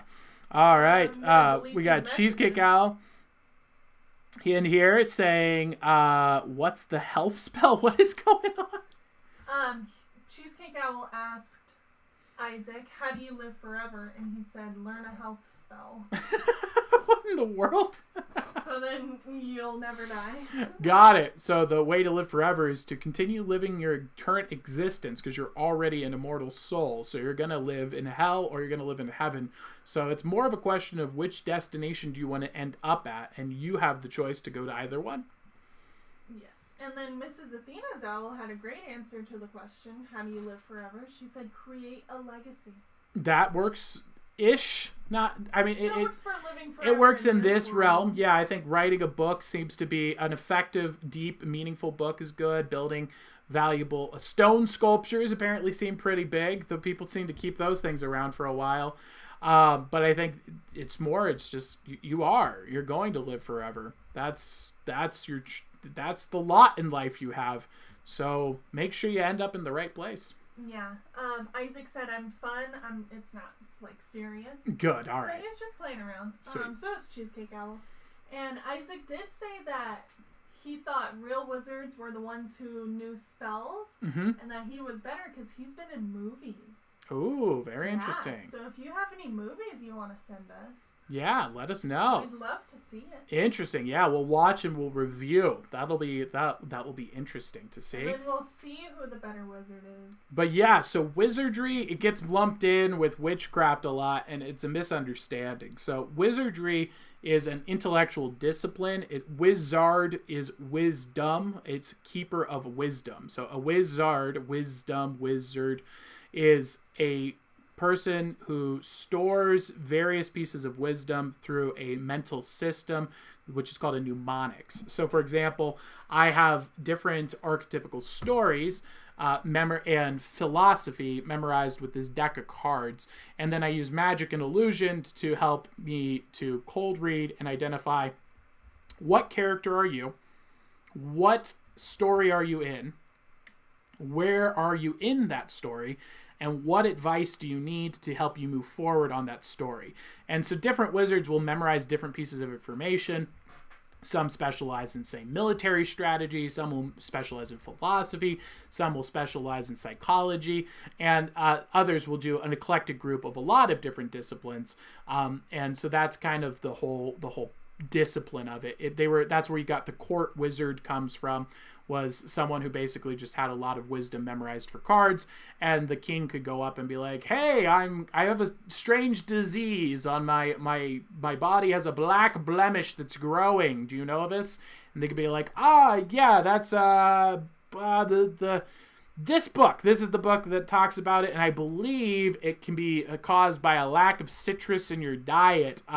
But let's get the book and verify here and see what else is associated with that. And then they could go into their library, pull out the book, and say, here you go, here's your solution, and so on and so forth. So that's kind of the role that they would play, is basically, you could think of it almost like a Google that's more specific and not filled with propaganda and driven by AI. And that also has the filter of a human who has gone through and sifted through the various books to find the one book out of 100 that's actually worth reading, kind of thing. For example. Vodka Owl said, it's not about fame or real actual spells. It's all about fun friends. We're just here to have fun time. Exactly. And we talk about spells as well. I do, and so that is in the sense of spelling, when you're writing things out to make things happen in the world. That's what spells are. It's you're writing things out to make things happen. And so that's, again, another way that wizardry got wrapped up in this witchcraft stuff. Is so the big distinction is that a witch, warlock, shaman, all this other stuff that is the new agey spirituality, all that good stuff. It's about worshiping something other than truth. A wizard worships truth, and we are a servant of truth. The truth, the light, the way, the logos, the Jesus Christ, for example, being the logos, the truth. And so that is what we follow and we serve. And then the other groups worship something else. Typically it's themselves. That's what Satanism teaches. It could be worshiping, the elements, a spirit guide, any of that kind of stuff. And so that's the big distinction there, is whether or not you're worshiping the truth. That's where it all comes down to.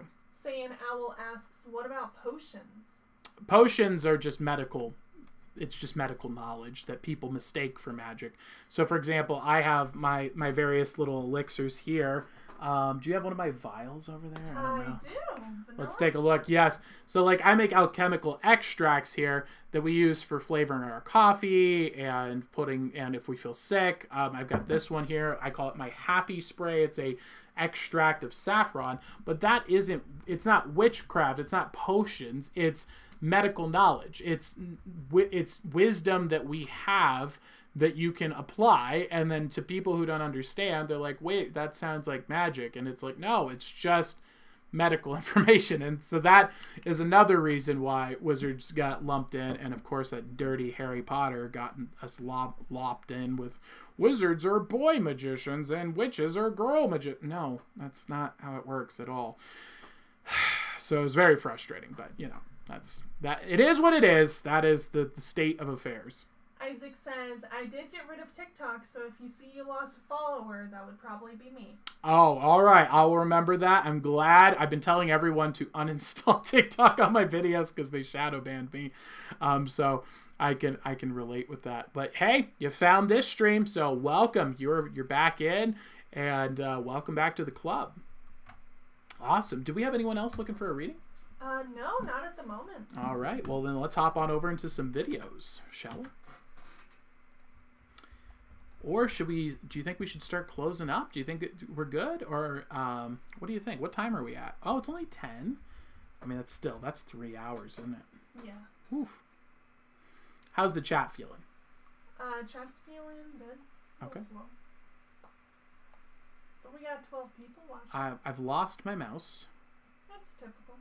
This is not good. So we're going to just click something here. I'm going to scroll through nice and slow. Isaac said, if you're wondering why I got rid of TikTok, because it was just sad. Oh, why was it sad? TikTok is a big time waster. Oh, is it the time wasting? No, I'm saying it's a big time waster. I need to know. You just said it's sad. What makes it sad? Why is it sad? Yes, let us know. I want to know the secrets. Let me know what dirty secrets I can use against TikTok. Oh, this is very interesting. I actually want to know what Alex's opinion is on this particular one. What am I watching right now? This is bizarre. This is guy trying to summon a ghost. What's going on here? What's up? He said, and boring from all the bullying. Oh, I'm sorry to hear that. That's a shame. You should try my tactic. Ban everyone. Ban them. So this is called the Miracle of the Holy Fire. This is apparently something that happens every year in Jerusalem. The Orthodox Christian Church gets together in this temple.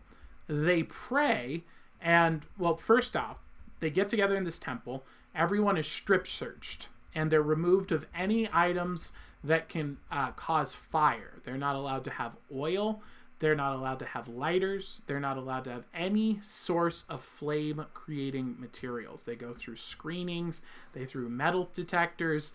And everyone is searched to the bone to make sure that they're not infiltrating and ruining the sanctity of this experiment. They then get into a temple. They pray to God, sometimes in a few minutes, sometimes for hours throughout the whole day.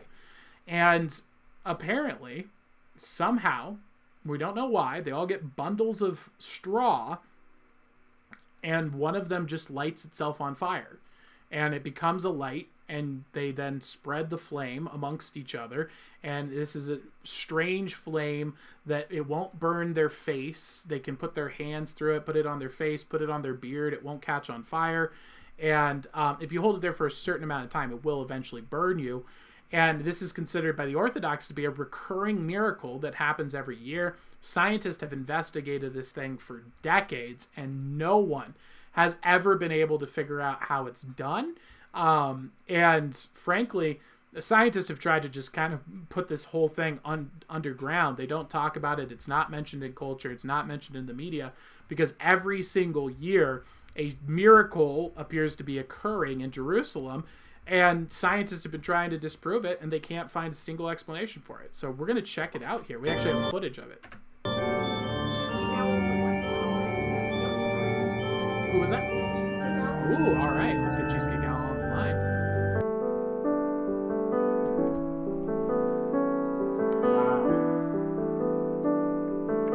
Wow. So these are all the people.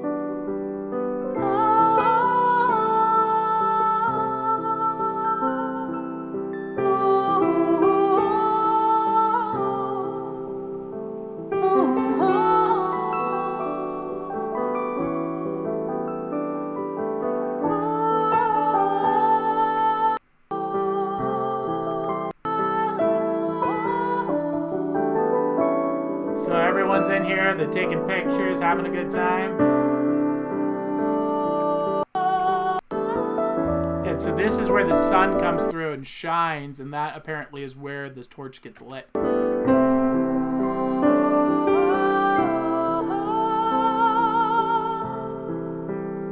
here's the Gregorian monks coming in.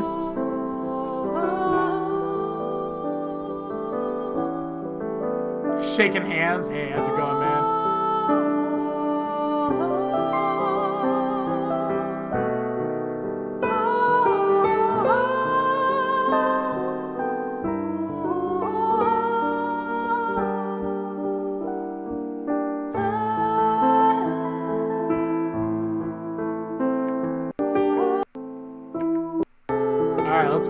Let's get to the miracle, as the people would say back in the day. Now you see them all using their phones here. It's because that's the only light source they're allowed to bring in, and they also are. It's getting dark, and that's important because scientists were trying. I kid you not. These skeptics, these pseudo skeptics, are trying. They're like, well, it's so obvious. Obviously, guys, what's happening is the sun is coming through the circle and heating the straw to such a degree that it causes to catch fire. You simpletons should know that the sun will cause bundles of twine to just catch on fire. And you're like, are you kidding me? Are you that stupid? And so this is actually occurring at night right now. And there it is. So one of them, that's just how it just lights up. And it goes, and then they just start running around.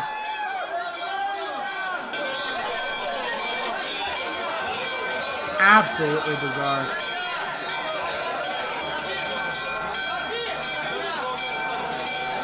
Now, what's really cool is this flame actually in, I think it was 2015, was spread from this area. A continuous flame was kept and taken all the way back to the United States and Russia for the first time in history. So someone took it all the way across the sea and then torched to another person, and they spread the flame throughout America and Russia.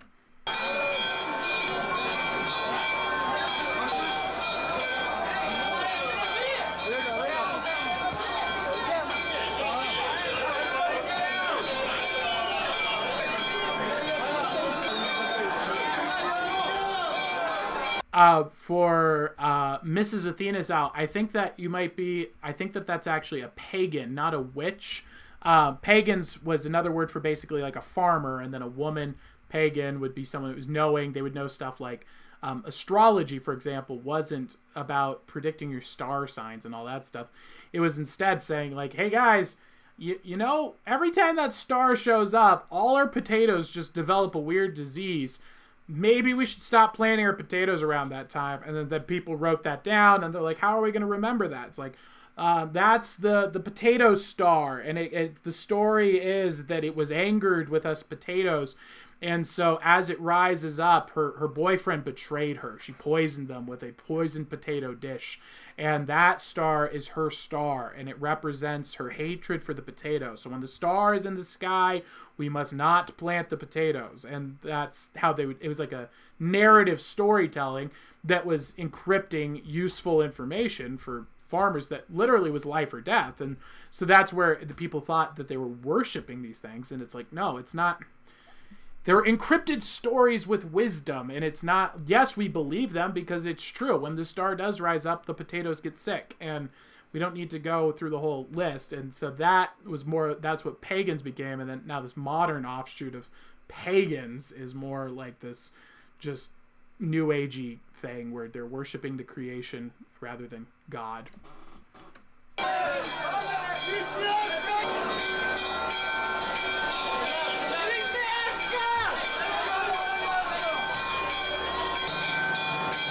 Get out of here, fruit fly. Look at that! They're putting their hands through it. Absolutely insane. So this happens every year. Old grandma just putting her flame through it, her hand through it.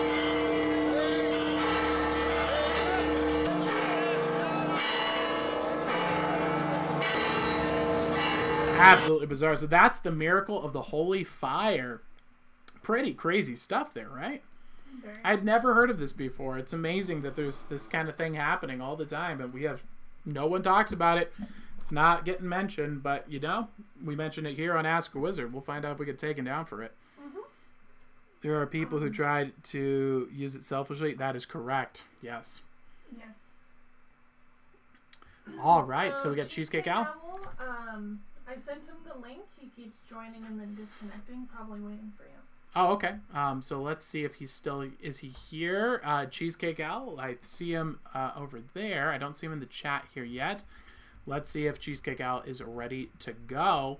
We'll get that call going. So Cheesecake Owl coming in here. One of our... Cheesecake Owl has been around for quite a while now. He's been back from TikTok, I believe, and coming in on YouTube and getting owlified. He's over in South Carolina. Is that correct? I believe so. Yes. Awesome. So he's got some spooky stories for us, some spooky encounters. Let's find out what he's got on here. Are you with us, Cheesecake Owl? My gosh, the fruit fly population is skyrocketing right now, people. I've got some UFOs in this room. Well, I guess they're not. They'd be IFOs. They are identified flying objects. They're fruit flies. How's everyone? Isaac says good. How's everyone? We're doing great. All right. Good night. Good night. Time out. Hello. Hey, how's it going, Cheesecake Owl? How are you doing? It's going good. All right. I can hear you. You are live on here. We just got finished doing your intro. Imagine you are a wrestler in a professional wrestling match. We just hyped you to the moon. How are you doing, Cheesecake Owl? Doing all right, man. Can't complain. This is your first ever call-in, so that's pretty awesome. And you're from South Carolina, correct? Yes. Awesome. So we had North Carolina today, and now you got South Carolina. So is there some beef between North and South Carolina? Oh, South Carolina is the superior state by far. There we go. I thought so. My dad was from Virginia, so there's beef between West Virginia and Virginia, same way. So I assume South Dakota, North Dakota, I mean, all of them. They got it. If you're a North and a South, you got to hate each other, right? Yeah, man. South Carolina is the best Carolina. Makes sense. I mean, come on. So I heard you got a spooky story for us. Yeah, I do. All right, let's hear it. Is this something from the past, the present, or what? Somewhere in between? It happened about 2017 or 2018. I can't exactly pinpoint the date. It's just a few years ago, not too far back. So awesome. All right. So me and my cousins were at like an old plantation house. And, like, there was supposedly, like, some spooky activity going on. Okay. Because my uncle likes to take me and my cousins on, like, a fishing trip every summer. Okay. So we were staying at this fishing house, and that night, me and my cousins were going to go night fishing for catfish. Ooh, nice. And on our way back, we looked in one of the plantation windows, and there was a guy standing in a Confederate soldier outfit. Ooh. in the windows, and I look at my cousins, and we look back, and it's gone. Jeez, that's freaky. My grandmother had a similar experience to that back when she was in Virginia. She owned a grocery store, and she was driving up to her grocery store, and she was freaked out because she thought she had left because they had run out of her products. So she was driving down to pick up more, and she thought this guy was like going to try and break in, and the soldier was going back and forth in full military garb and marching, and he would just like go to one stop and then turn around and walk back, and then as she drove up, he just dissipated and disappeared and was just gone. It's a similar kind of thing. It's weird. I think that there's something about it too, because that place, the East Coast, man, you're walking over graves and battle sites and war every step of the way. You go out in pretty much any field with a metal detector, and you'll find some bullets. It's crazy. Oh yeah, like South Carolina is like we've had Blackbeard here. We've had the Legend of Alice Flagg. Wow. Like the Lizard Man is like an hour and a half away from where I'm at, you know? That's crazy. We need to look into the Lizard Man. Again, I want more Lizard Man. All the things I got on Lizard Man was just YouTube telling me, by the way, this isn't real. And I was like, I believe in it now. Before, I didn't believe. But now YouTube's telling me it doesn't, so I 100% am on board. There's like a whole story behind it. Ooh. With like this guy driving home from work one night. I'm not going to tell you any farther because you got to look it up and read it. Okay, well maybe we can look it up right now. Let's see if we could find a video of it, and we'll pull it up after our call. That would be pretty legit. So I've heard good things about North Carolina for land. How is South Carolina? Do you guys have good land prices and fertile land for growing stuff? Yeah, we actually do have like pretty good land. Like a lot of people grow corn and peanuts and cotton. Like it's like those are like the three main factors that people grow here. Interesting. All right. So would this be Lee County? Is that Lizard Man? I think, yeah, Lee County, South Carolina. It doesn't say South Carolina specifically. It just says Lee County. I guess we could pull it up. Is it in Bishopville? It's not giving me any other information. Oh, Lee County, South Carolina. Yeah. Okay, so this is South. Yeah, we actually. Awesome. Well, I'll get that queued up for later. So did you want to get a reading as well, or do you have some other spooky stories you want to tell us, Cheesecake Allen? I actually have like a couple more stories to tell. All right, let's hear it. Or do you want to save them up for other calls? There's these two ones that after I told you about the Confederate soldier one that I feel like I just got. Oh, I think you might have cut out there. Hold on. There's these. You're back.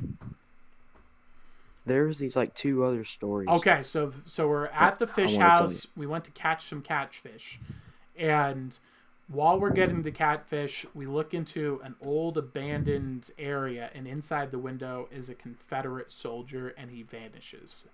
So where do we go from there? That incident made me believe in the paranormal. Awesome. All right. Like, I was so skeptical about it first. I was like, oh, people are just crazy. Right. Excuse me, crazy.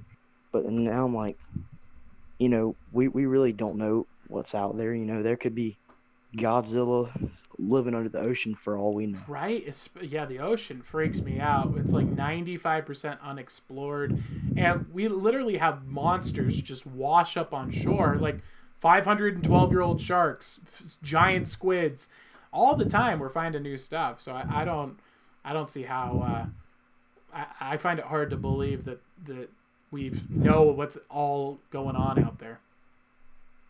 Oh yeah, like my dad's a boat captain, and he always tells me, oh, I would have seen all this stuff, and I'm like, and I'm like, he only goes off on the East Coast though. Yeah. Like, you know, like he doesn't know like there could be something up towards North Carolina. Yeah. Maybe even down in the Gulf. And definitely. And also, you know, if he's a boat captain, you can only see like what, 10 feet into the water? Yeah, like Maybe. One of his workers actually swam with like a whale shark underwater, which was pretty scary just from watching the video. But yeah, they're gentle giants, but I still wouldn't want to be in the water with one of them. No, sir. I still get scared though whenever I go to like the beach and I go like in deeper water. I'm like, what if a shark's gonna come up and bite Exactly. my leg off? Me too. I hate the beach because I'm freaked out by sharks, and then I feel like there's no excuse because I deserve to be eaten by a shark because I'm in their territory. It's a whole thing. Exactly. It's kind of like with like Bigfoot, because my grandfather owns like a lot of like land and it's like in the woods and stuff, and me and my cousins are always exploring, and we find some of the craziest stuff though. We found pieces of pottery, arrowheads. Wow. One time we found a track that we couldn't even explain. What was wrong with it? Oh, the track like in the ground, like a foot track. Yeah, it was. Yeah, and it was huge. Like it looked like a man's footprint, but that's got to be like that was huge. That's crazy. So awesome to have a bunch of land to live on. Oh, that's so amazing. What a blessing to have, man.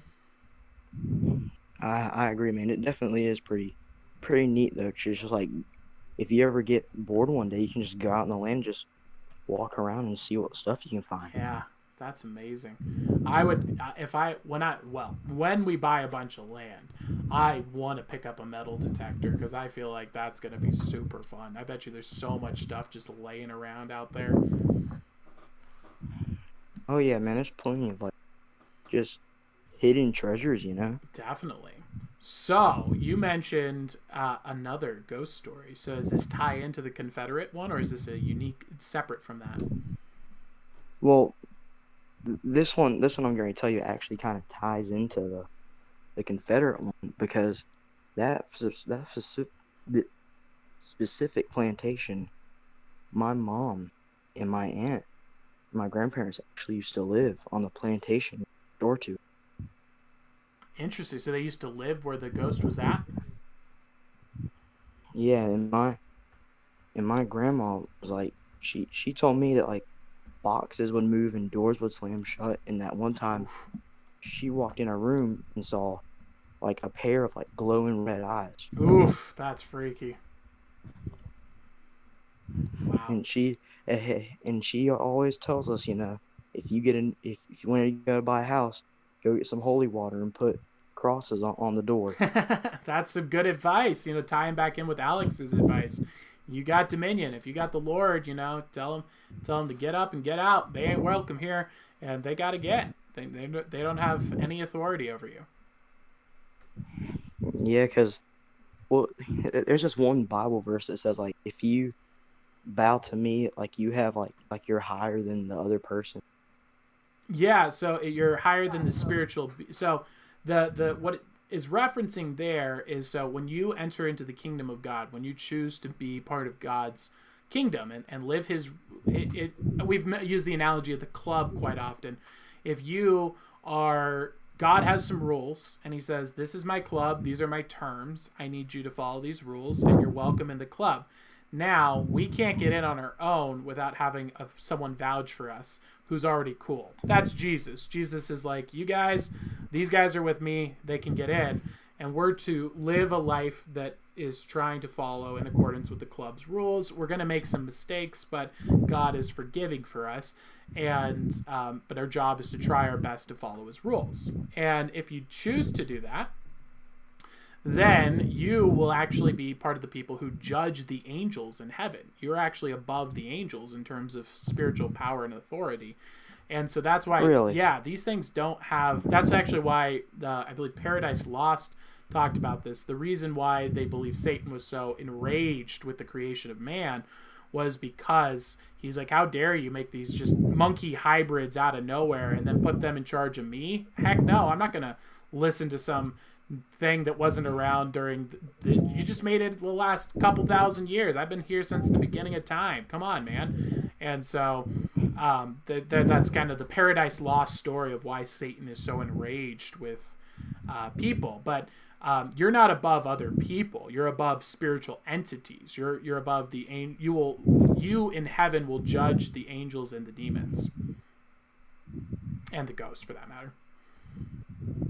And you know, like even though like I don't believe in like the concept of like a fiery inferno of hell, but like I still believe though that there is like a place where like people who don't follow Christ will go, because you know, yeah, why should anyone, like, you know, I don't deserve to go to heaven. Yep. Yeah, that's what Jesus is for, is to vouch for you to get in. The reason we can go to the club is because Jesus is willing to vouch for us. And a lot of people say, no, thanks, I'm not interested. I don't want to be a part of your club. And you know, so many people, though, just, like, turn against Jesus, and it's sad to look at, though. Yeah. Yeah, well, the Bible actually tells us that that'll happen, too. When you choose to follow Christ, you're going to be a disruptive force in the world. And your job is to take that in stride, to do it with a smile on your face, bringing positivity, bringing happiness, build, grow, and create. Judge them by your fruits. Go and make good things, and the world will turn against you. They'll be mean to you, say mean words about you, and you'll just keep crushing because you're following God. And people will see that, and eventually that'll turn people's hearts. They'll say, you know, everyone keeps saying these guys are terrible and believe terrible things, but they just keep building awesome stuff and having a good community and seem to be happy, and nothing seems to faze them. What do they have that I don't? I mean, we got a lot more stuff and they don't. You know, we got something to look forward to. I mean, you know, people have got to realize, you know, this life here on earth is temporary, you know? Yep. It's a test. It's not going to last forever. Yep. It is a test, you know, because God and Jesus are like, hey, like come judgment day, hey, did he follow me? Did he believe in me? Yep. Did he try to be like me? Or did he completely disrespect me? Yep, that's it. And go against what I want. And I mean, the revelation is like right before our eyes, though. Like you can tell, like just look around you, you know? Yeah. So many false prophets. And that's why the truth is so important. The logos. It's like you got to bring it back to the ability to think logically, truth, what is moral, what is good. It's like you don't get any of that without God. And if you're going to give all that up because you want to feel good in the moment, then you're not welcome in the club. Exactly. You know, I believe truly that Pope Francis is the Antichrist, because he's told so many people lies. Yeah, unfortunately, we've had a lot of popes that have told a lot of lies. This isn't anything new. In fact, there's been popes that have done even worse than what he's doing now. There used to be popes, there was a pope that was eventually, I think they actually killed him. They assassinated him to get him out of power because it was so scandalous, but he was taking advantage of all these women. He was throwing raves in the church. He was doing drugs. He was starting wars. He was just a nightmare. And so the church had him killed, basically, because of how terrible he was making the church look, and they just wanted to cover up the scandal. It's so there's been bad ones in the past, and there'll be bad ones again. We don't really know when the end times will be. No one knows the hour of the day. It could be tomorrow. It could be 10,000 years from now. So you just can't really worry about it. It could be right now, you know? Yep. So you just... Because it says whenever a person would least expect it, yep, he'll come like a thief in the night. Exactly. So rather than worrying about when the final bell toll is, just rack up as good a score as you can while we're here.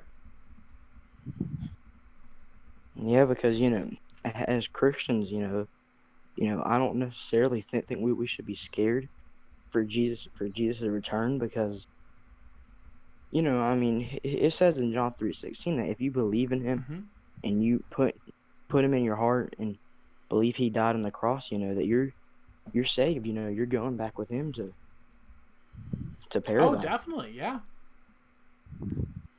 Yeah, I agree. I always find it funny. It's like you see these Christian groups getting all freaked out about the end times are coming. The end times are coming. I'm like, shouldn't you be celebrating if you actually believe that's true? Seems like a good thing, Yeah, right? like I used to be like, I used to not believe in Jesus. 3 years, I was like, oh, why would he do this and that? Yep. And then until Jesus came to me in a dream, I was definitely going to go to hell until he came to me in a dream that one night. Yeah, we all are. We're all going to go to hell if we don't have Jesus come to us. And, Jesus has saved so many people. He has. It's true. Depression, disease, mental illness, drug abuse, all of these things. Changes lives. He does. But I do think, though, people interpret the Bible wrong. Like, that's why they go so against. Oh, definitely. God. They just think, they find the stuff that they want to believe, and they put it in front of them. Like, they go in the Bible and they find verses that suit their needs. Yep. That's why I think C.S. Lewis is so important. Mere Christianity. It's like, there are these little things that we'll bicker about here or there. It's like, how is the Trinity? What is the Trinity? Nature of the Trinity God?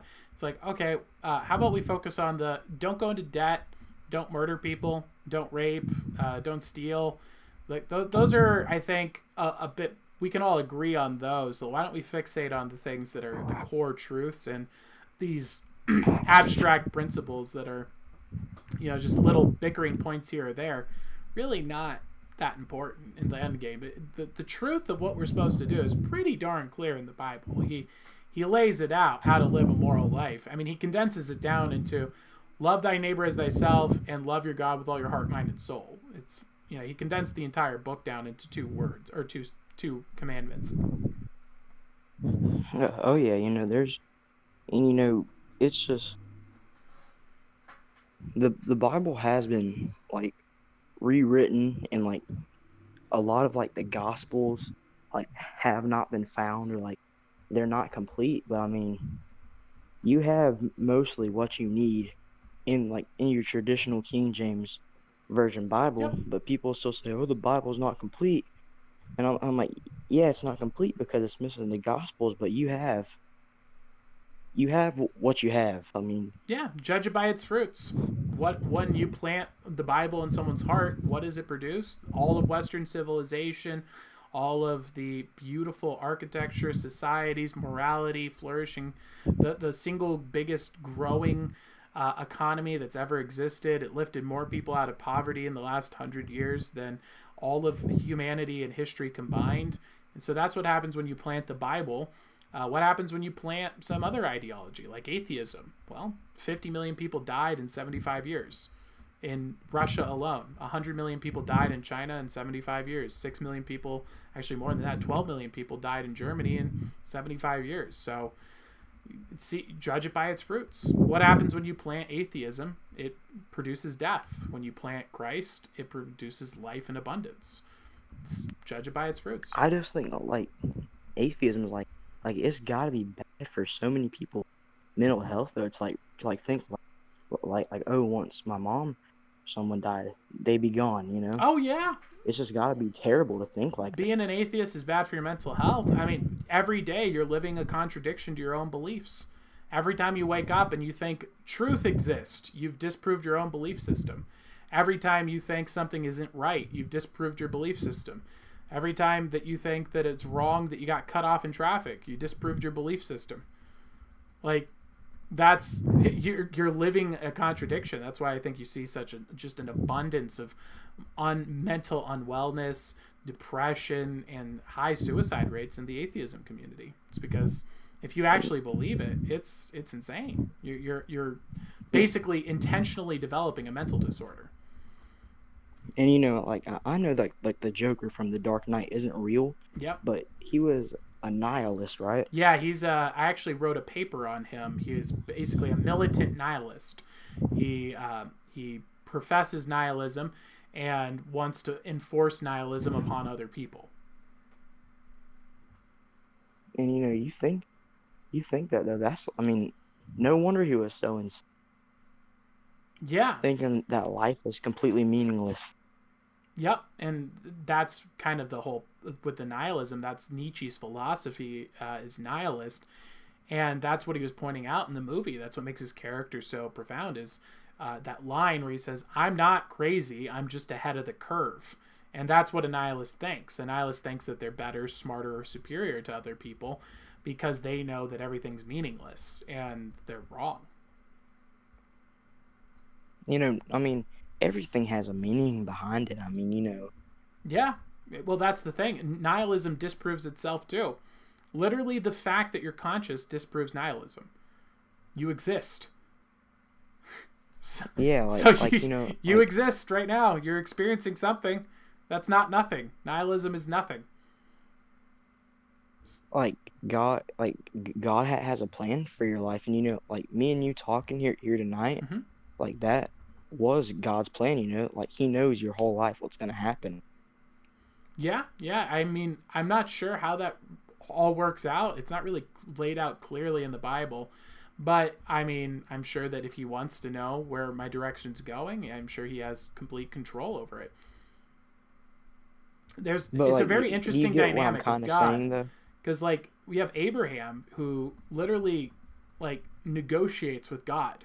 He wrestles with God, and he talks God down too. That like you think about Sodom and Gomorrah, the guy, I don't know if it was actually Abraham who did that, but in Sodom and Gomorrah, the guy negotiates with God, and he's like, "Will you spare them for this amount?" And he's like, No, they're all doomed." He's like, "What if there's 1,000? I would spare for 1,000. About 100? Come on, 100?" And he's like, "I'd spare him for 100. 10? You got yourself a deal. If there's 10 of them, I'll spare Sodom and Gomorrah." And then you know, he finds out there aren't 10 people. There's only him and his wife and a few other people, and then they run out, and God still spared those innocent people. Even so, more or less, the story is God spared even the one, but that was Him negotiating with God. So it does seem like there's some flexibility in His plans that He allows for it, and I think that's where the element of free will comes in.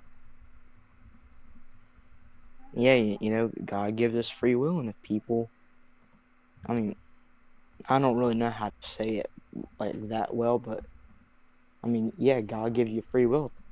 Pick Him or pick. Yep, that's right. The devil. That's right. You can pick something else, or you can pick the truth. And that's just how it is. And you know, people ultimately gotta realize that, like, I'm not saying every other religion is false, because I think like every other religion has truth behind it. But like someone, like, you know, like Buddha, he was a real person, right? I believe so. I think he was a real guy who lived. But the point there is it's a big difference. So like it's fundamental presuppositions of, so like Christianity says, no, God came to this earth, declared Himself Jesus Christ, said He was God, He was the truth, and He's brought that message to us. Buddha doesn't claim that. Muhammad doesn't claim that. None of the other religions make that claim, and it's in direct contradiction to them. So it's like, I can go and find some wisdom in Buddhism. He's probably said some wise things. I could go find a lot of wisdom from Muhammad. Muhammad said some wise things too. But that doesn't mean that their religion is correct. It's just that they have wisdom that's useful and valuable, but they have an incorrect presupposition. The principles are incorrect. And you could make the argument that the logos that's found in them is the product of God. What it all comes down to is the worship of the truth. The God is the truth. So any truth you find in these other religions is just people recognizing an aspect of God, but not realizing the core source, which is the truth itself. That's why I like to direct so many people to Socrates and Plato and Aristotle, because that's what they're all about, is realizing, hey guys, there's this all-powerful force that gives us everything in our ability to think, and none of us acknowledge it, and we just kind of pretend like we're thinking when we're not thinking. Why aren't we talking about this? Why aren't we addressing this? Go put Socrates in prison, poison him, get him out of here. But this is kind of a big deal. And then Aristotle comes along, does the same thing. I think this is kind of a big deal. Get him out of here. You will not sin against philosophy twice, and then runs off into exile. Like, that's because this is the domain of Satan. Satan owns this realm. Yeah. That's the way it works. You know, we're in enemy territory. Yeah. And did you see that thing with like Lil Nas X's new song? I don't know who that is. Well, like, so he made like a shoe, right? And he was like, or like he pretty much like did the deed with Satan in one of his songs, and he sold like Nike shoes. And they have like a drop of human blood, and then they have like 666 pairs, and they were pretty messed up shoes. But I've never heard of this. And they sold out in under a minute. Yeah. And people actually want to buy shoes like that. Oh yeah, I mean that's a marketing gimmick. It's just, you know, they're just, oh, look at me, I'm an edgy boy. I bought the demon shoes. And then you have a demand for it. You know, some guy's getting a bunch of attention. Oh, if I buy it for $1,000, I can go and flip it on eBay for 10 grand. And it's just a market. And whose blood was that, though? That's what's really... Who knows? Who knows if it was probably not even real. Yeah, probably just a lie. It's like, prove it. Prove that there's blood, that there's really blood in it. Oh, let's take it to court. Yeah, we mixed it in with the rubber. Figure it out. You know, it just cons. Yeah. All right. My mom, though. What was that? Oops. Nothing. Awesome. I'll tell you later, Tom. Sounds good. Well, do you have anything you would want to plug here, Cheesecake Owl? Any content I should show people? Instagram, business, anything to show? Well, I do recommend that you watch like all the Jesus films this week, because Easter Sunday. That's a lot. Passion of Christ, Son of God. You know, like the well-known ones. Yeah, Chronicles of Narnia. That's the one that we watch on Christmas now. It's our new tradition. And it's not technically. It's technically a Christmas movie, and it's kind of an allegory for the story of Christ, but it's more like a Tolkien-esque kind of thing.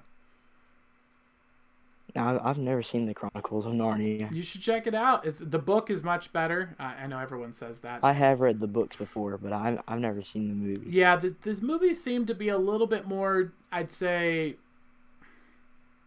more cartoonish, a little bit more. They're good for kids too, I think, but they have good meaning for adults as well. I like his portrayal of the atheist. It's pretty funny. They have the skeptic in there.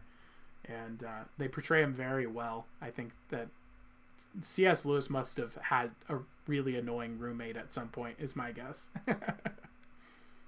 I want to get that book so bad, though, Mere Christianity. Oh, yeah, definitely pick that one up. That's a fantastic book. And again, I would check around. You could probably find it for cheap or maybe even free in certain locations. But, of course, you know... I wouldn't recommend doing anything like that. Yeah, getting it for free? Yeah. You might be able to find PDFs online, or you might be able to find a YouTube video that's the audiobook of it if you do a search, you know, that kind of thing. Possibly. Yeah, getting stuff for free, I mean, that's kind of cheap. I mean... Oh, yeah. I'm just saying if you're having trouble getting a copy of it, that if you're just looking to get the words, yeah. But like, if you got money for it, I mean, don't be cheap and get it for free, because there's people who actually might want the book, but they don't have any money. Exactly. Well, that's kind of what I'm getting at, is people who don't have the money and want the book. That's what I'm saying, is there's options for getting that wisdom in there. Also, you know, you could probably pick it up at your library as well. Yeah, I do go to the library. In fact, I would probably... if you don't have it in your library, you could probably ask your library to send it, because it's a widely available book. Yeah? Yeah, I'm going to start reading the Wizard Library, because I'm going to Destin, Florida, and I'm going to read a couple of books on the way there. Nice! Yeah, that is going to be... You'll enjoy it. There's a lot of great books in there. Like, I read that Beyond Good and Evil book. Yeah, that one. Well, how do you say his last name? Nietzsche. Nutcracker. Yeah. I don't know how to say it. No one does. Nietzsche is how I pronounce him. That you picked the worst book out of the Wizard Library. I only threw him in there as a cliff note, let me tell you, or as just to be biased. Ugh, I'm not a fan of Nietzsche. I just saw the thing nihilism, and I wanted to like see like how people thought, but that Nietzsche guy, man, he must have been a terrible guy. Though. Oh, he was. He was a loser. He was a milk guzzling nobody. He didn't accomplish anything. He was scrawny. No one liked him. He's never had a girlfriend. He never did anything. He was very sickly as well, and just a total dweeb. It's like most of his philosophy is just the ramblings of a nerd who never accomplished anything in his life, and he's taking it out on the world and fantasizing about miserable. I would be so great and so powerful if I was in this position, I would be the best. And you're like, okay, Nietzsche. He'd probably be the worst, to be honest. Yeah, I'm not a fan of that guy. I'm starting a petition to remove that book from the Wizard Library. No, I didn't want to include it, but I threw it in there because I felt like I wanted to be fair. I didn't want people to feel like, oh, so you left out the only atheist thinker. I wanted to be like, look, if you want the best, I gave you guys the best. I want you to see what their arguments are. I don't want you guys to feel like I'm just putting on a show here for you. No, I'm giving you the thinkers, and you can make up your own mind. Yeah, but the Owls are a good Christian-based community. Well, no, it's about thinking. It's about thinking for yourself, build, growing, and creating. They don't have to be Christians to come into the group. I happen to be a Christian, and I think that they're silly for not being it. But I want them to find that on their own. That's why I got the books there for them. Learn how to think, learn how to be logical, and find out for yourself. Yeah, philosophy is such a thing to just study. It is. It's good. It teaches. If you learn how to think, then you'll find God because you'll figure out what is true. I agree. All right, Cheesecake Al. Well, let's go ahead. We're going to hop on off here. Thank you for the call. And let's get you on again sometime. And thank you so much for joining. Good talk. Good talk. Yeah, man. Anytime. All right. OPB says Have a goodbye. good night, man.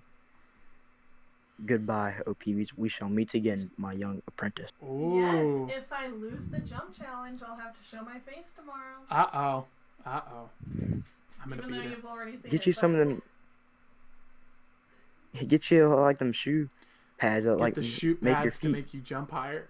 Oh, true. The moon shoes. Oh, jeez. No, she's going to win. She's going to cheat. All right. You could get them too, Tyler. No, I don't want to cheat. I'm going to win. Get a pogo stick. Oh, she's going to get a pogo stick. All right. Well, let's go ahead and we're going to move on. See you later, Cheesecake Owl. Peace. All right, man. Have a good night. And that is the end of that call. Welcome. That was awesome. Cheesecake Owl running into some Confederate ghost. Crazy. Running into his grandmother, experiencing some paranormal. Very historically active. Yeah, in a historically active place. And, whew. So are we ready to close up the stream, or how are we doing? If you want, there's a person, prod.dagser. He would like to have a call. If All right. You want to risk it for the biscuit? I will need to use the restroom if I'm going to. So Okay. I can put us on a delay. Put a little song on. All right. And then when you come back, he'll be on call. Okay, I'm gonna roll the outro, but it won't be the actual outro. There we go.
We are back. Welcome, everybody. How are you doing? Thank you for staying with us there.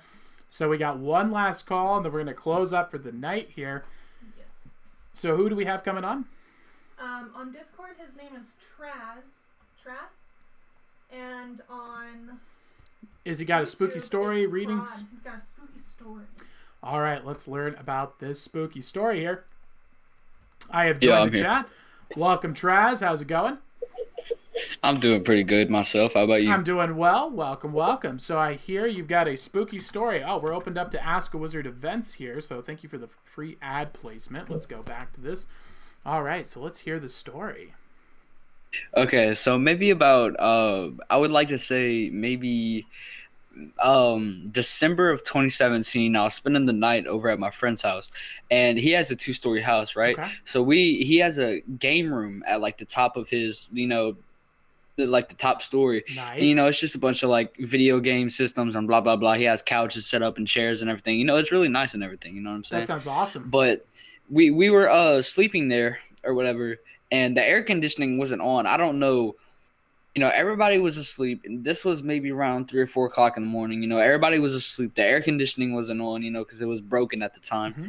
And all of a sudden, like his door slams. I don't know, his door slams out of nowhere. So, of course we're going to get scared. Yeah, totally. So we run downstairs and we go to, his room or whatever. And we start hearing like whispering. Like, I don't know like what it was, but it was, you know what I'm saying? It wasn't him because he was right next to me. And, Yeah, totally. So I believe that there was, a spirit in our presence. That's crazy. So you're sitting there, you're just playing some video games, and then out of nowhere, the door slams, and you start hearing terrifying whispers echoing through the house? Yeah. Jeez. Yeah. That is freaky. Did you guys tell it to get out? No, we really didn't do anything. Okay. So we just went to sleep in hopes that, it would stop. Awesome. That's a And good it did strat. stop. It did stop for a minute. You know what I'm saying? Yeah. Did it come back after? Yeah, it did a couple times, but it wasn't as bad as when it first started. Okay. Awesome. Wow, that's spooky, man. So what do you think? So you're thinking it's definitely ghost is what's going on here, or spirit, or some sort of Yeah, I definitely think it was a spirit. Wow, that's crazy. So where do you live at? Louisiana. Louisiana. We mentioned them earlier. I think I was thinking of a place that has swamps, and I thought of Louisiana. Yeah. That's awesome. Yeah, I've heard Louisiana. I have a dream homestead I want to set up there. I want to get like an authentic on stilts like homestead built like on the water where you got a boat right out there. And I don't know if that's a real thing you can do, but I really want to try and do it. Yeah. That's awesome. And then airboats. Airboats are legit. Now, is it true Louisiana's got the gators? Do they have alligators or crocodiles? Yeah, down south they do. Wow. That would be freaky. I don't know. The bayous are, down south. Oh, that's right. The Blue Bayou from Disneyland is based off of Louisiana, isn't it? Yeah, I think so. You go by on like a boat, and they have the swampy area, and then the crocodiles are in there, and the fireflies. Yeah. That's awesome. I've never seen a firefly in real life, so that would be really cool to see. You haven't? They don't exist in California. Oh my. Where did you see them? Missouri. Oh. Yeah, I didn't. I've never seen fireflies in real life, so I'll be excited to see them. My brother used to catch them and then rub it on his teeth. Ew. And it would make your teeth glow. Oh, PB says that her brother would catch fireflies, rub them on his teeth, and make them glow. Ugh. That's gross. Yeah, but I don't stay in the country or whatever. Oh, nice. Okay. Yeah, I stay kind of mid city. You know what I'm saying? Okay. Yeah. That's the farther you can be away from the city, the better. Yeah. Definitely. Awesome. Do you got are you at work, school? What's the background here? Yeah, I go to school. You know what I'm saying? Yeah. Are you in college or high school? I'm in middle school. Middle school. Oh shoot! Let me guess. Did you come from TikTok? No, I looked up Yeah. So what'd you look up? I looked up card readings. Oh, nice. And it came up. Okay, sweet. Look, adding the word card reading helped us show up on YouTube. You're probably the first person ever to come here because YouTube sent someone. Do you want a reading? I can get you a card reading. Yeah, I mean, if you would like to. Let's do it. Let's go. And then we can compare your card readings to other people. Oh, yeah. If you've been looking at other people's card readings, well, let me know. Let me know how it compares. All right. Let's do this. Is there anything in particular we're looking for insights on? I forgot to ask other people for card readings, didn't I? Well, if they had a scary story, that was kind of the idea. But all right. Yeah. Okay. So is there anything in particular you'd like a reading about? No, not really. All right. We'll go with the general reading in. Let's see what we got here. Ooh, very interesting. Okay. So popping up in the past here, what we see is the Nine of Swords. So the Nine of Swords is about attainment of knowledge that causes us pain and distress. We're seeing that pop up out here in the past, and this is basically finding out something that really is just not fun. This is really a negative experience for us and causes a lot of psychological pain. But it's important to note that this is still logical pain. This isn't affecting us in the physical material world. So while this can really, really suck to find out, it's better to find that out now than to have it happen in the real world and be an even bigger problem and have like a tower event. And so that's what we see popping up in the past. And that leads us to where you're at in the present, which is a Six of Pentacles, this seems like a pretty tough time to be in at as well. This is about the Six of Pentacles is about a material grind. So this is about you're working on a physical goal, you're putting in a lot of effort, and you just doesn't feel like you're getting the rewards and getting what you're working hard and you're not seeing the results in the material world. And this is a really frustrating place to be at in life, where it's like with diet, for example, when you're dieting, you're counting calories, you're exercising, and the scale isn't going down, and you're just like, what am I doing wrong? Or another one is with business. You start a business and you're doing cold call, and no one's buying, and you're just, oh, this is so painful. Yeah. And so that's kind of where we find you at right now. So we're going from a negative experience in the past and leading into a pretty frustrating time right now. Is this sounding accurate? All right, so that's sounding accurate for you. So let's move on to the next steps. What's coming through here is actually, it's very stoic wisdom, but it's very helpful in the regard of the Eight of Wands. So what this represents is it's telling you, like, man, you are going through some tough stuff right now, and you went through some tough stuff in the past.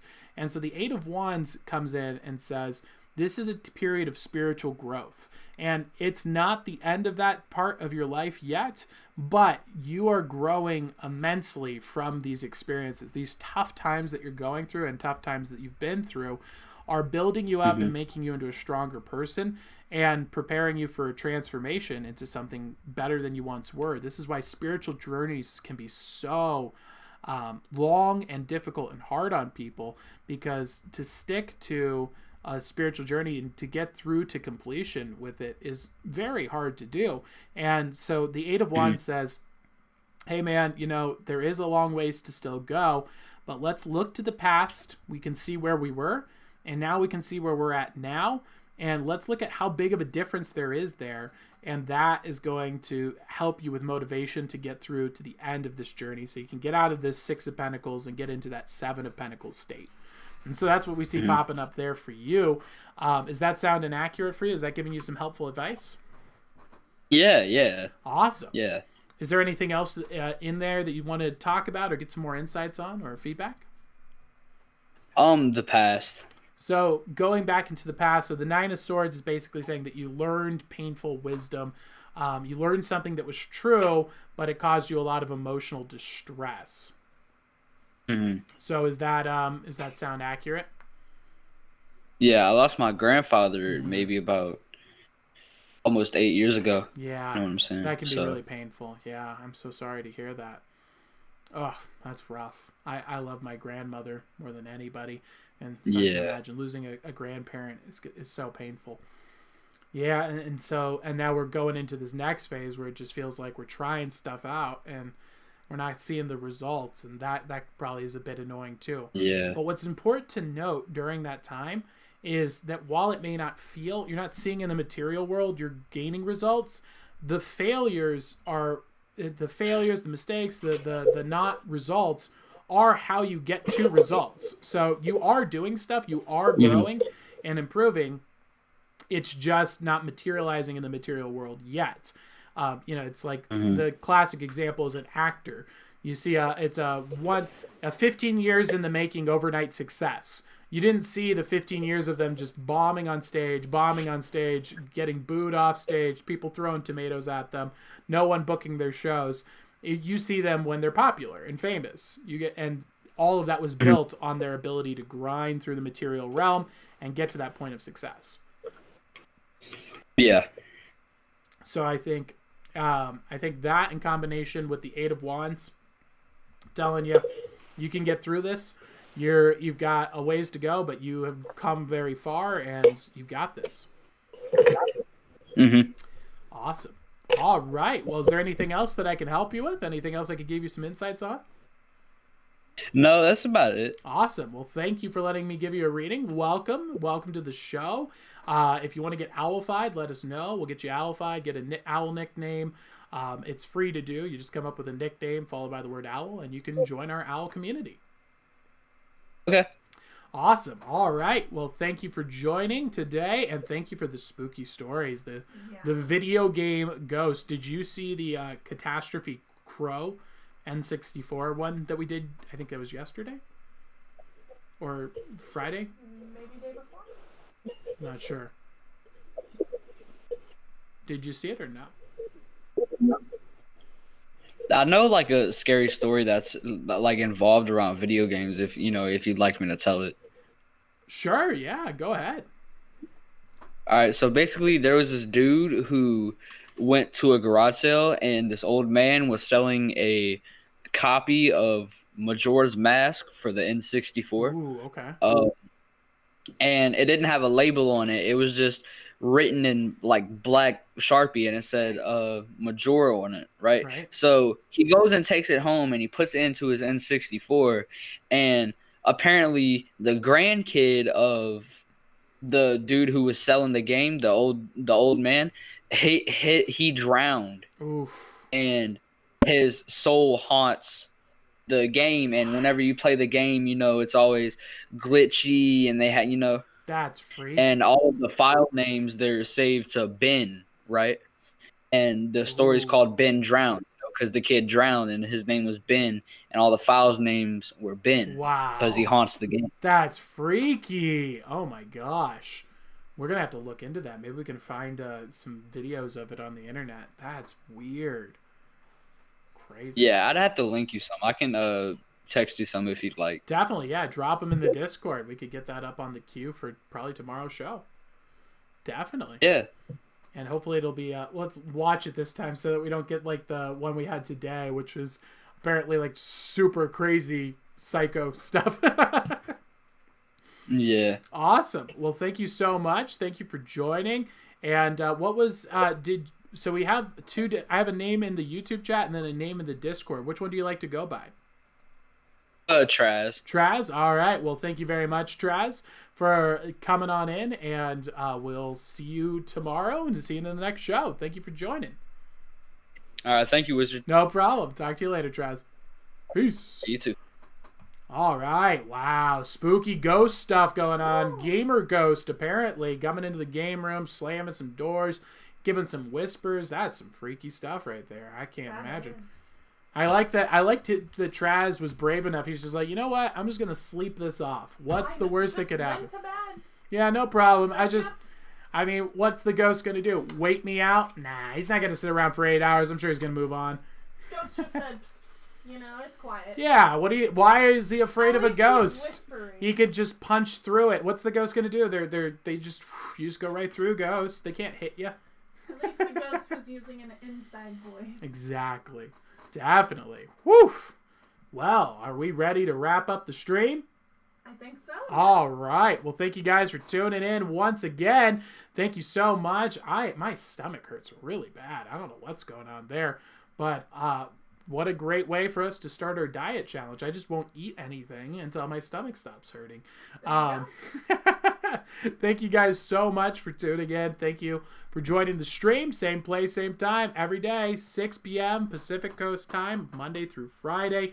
Thank you all for joining. Thank you for sharing your scary stories with us. Thank you for coming into the call-in show and sharing this with your friends. Every like and share and bringing in and inviting friends in real life helps us grow and makes this thing happen. I guess I should at least at one point bring up what our event thing is that we're putting together. So for those of you who have not seen, this is the Ask a Wizard event we're putting together in Montana, where we are going to be renting this place out, and we are going to be cooking some delicious dinners. The San Remo, what is it? San Remo pasta, our version of it from Buca de Beppo's. We have a beef. Go ahead, Opibis. Thank you. Opibis says my French is perfect. A beef stew and a delicious ribeye steak for the dinners. We'll also be having a cocktail hour. Bring your own beverages. We are going to be making martinis, old fashions, and Manhattans. So if you do join and sign up for this, then we will send you what those different things you would want to bring. Bring as much or as little as you want. We're also going to be having magic shows, close-up magic, mentalism, and tarot readings, wizard readings, not tarot card readings. And that will be the 3-day events. That'll be walk around, close-up magic, and all of that's here for you. You're getting 3 days, 3 nights. You're going to join us for a home-cooked dinner, cocktail hour, close-up magic. Total price for the event would be $2,766, but for owls, they're going to get it for $355 per person. So you're going to be saving $2,141 when you split this thing up with the owls here in Montana. We got 5 rooms left, 10 spots available. Grab a friend, give up weekend dinners and drinks for 2 weeks, and book a once-in-a-lifetime experience right now. That, my friends, is Ask a Wizard events, and that, I think, is a good way to wrap up the stream. Thank you guys for tuning in. Thank you for joining us, and we're going to head on out. Anything else to address? Cheesecake Owl says you should write a book.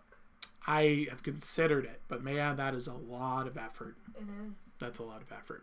All right. Thank you very much. We'll see you all tomorrow. Same place, same time. Peace.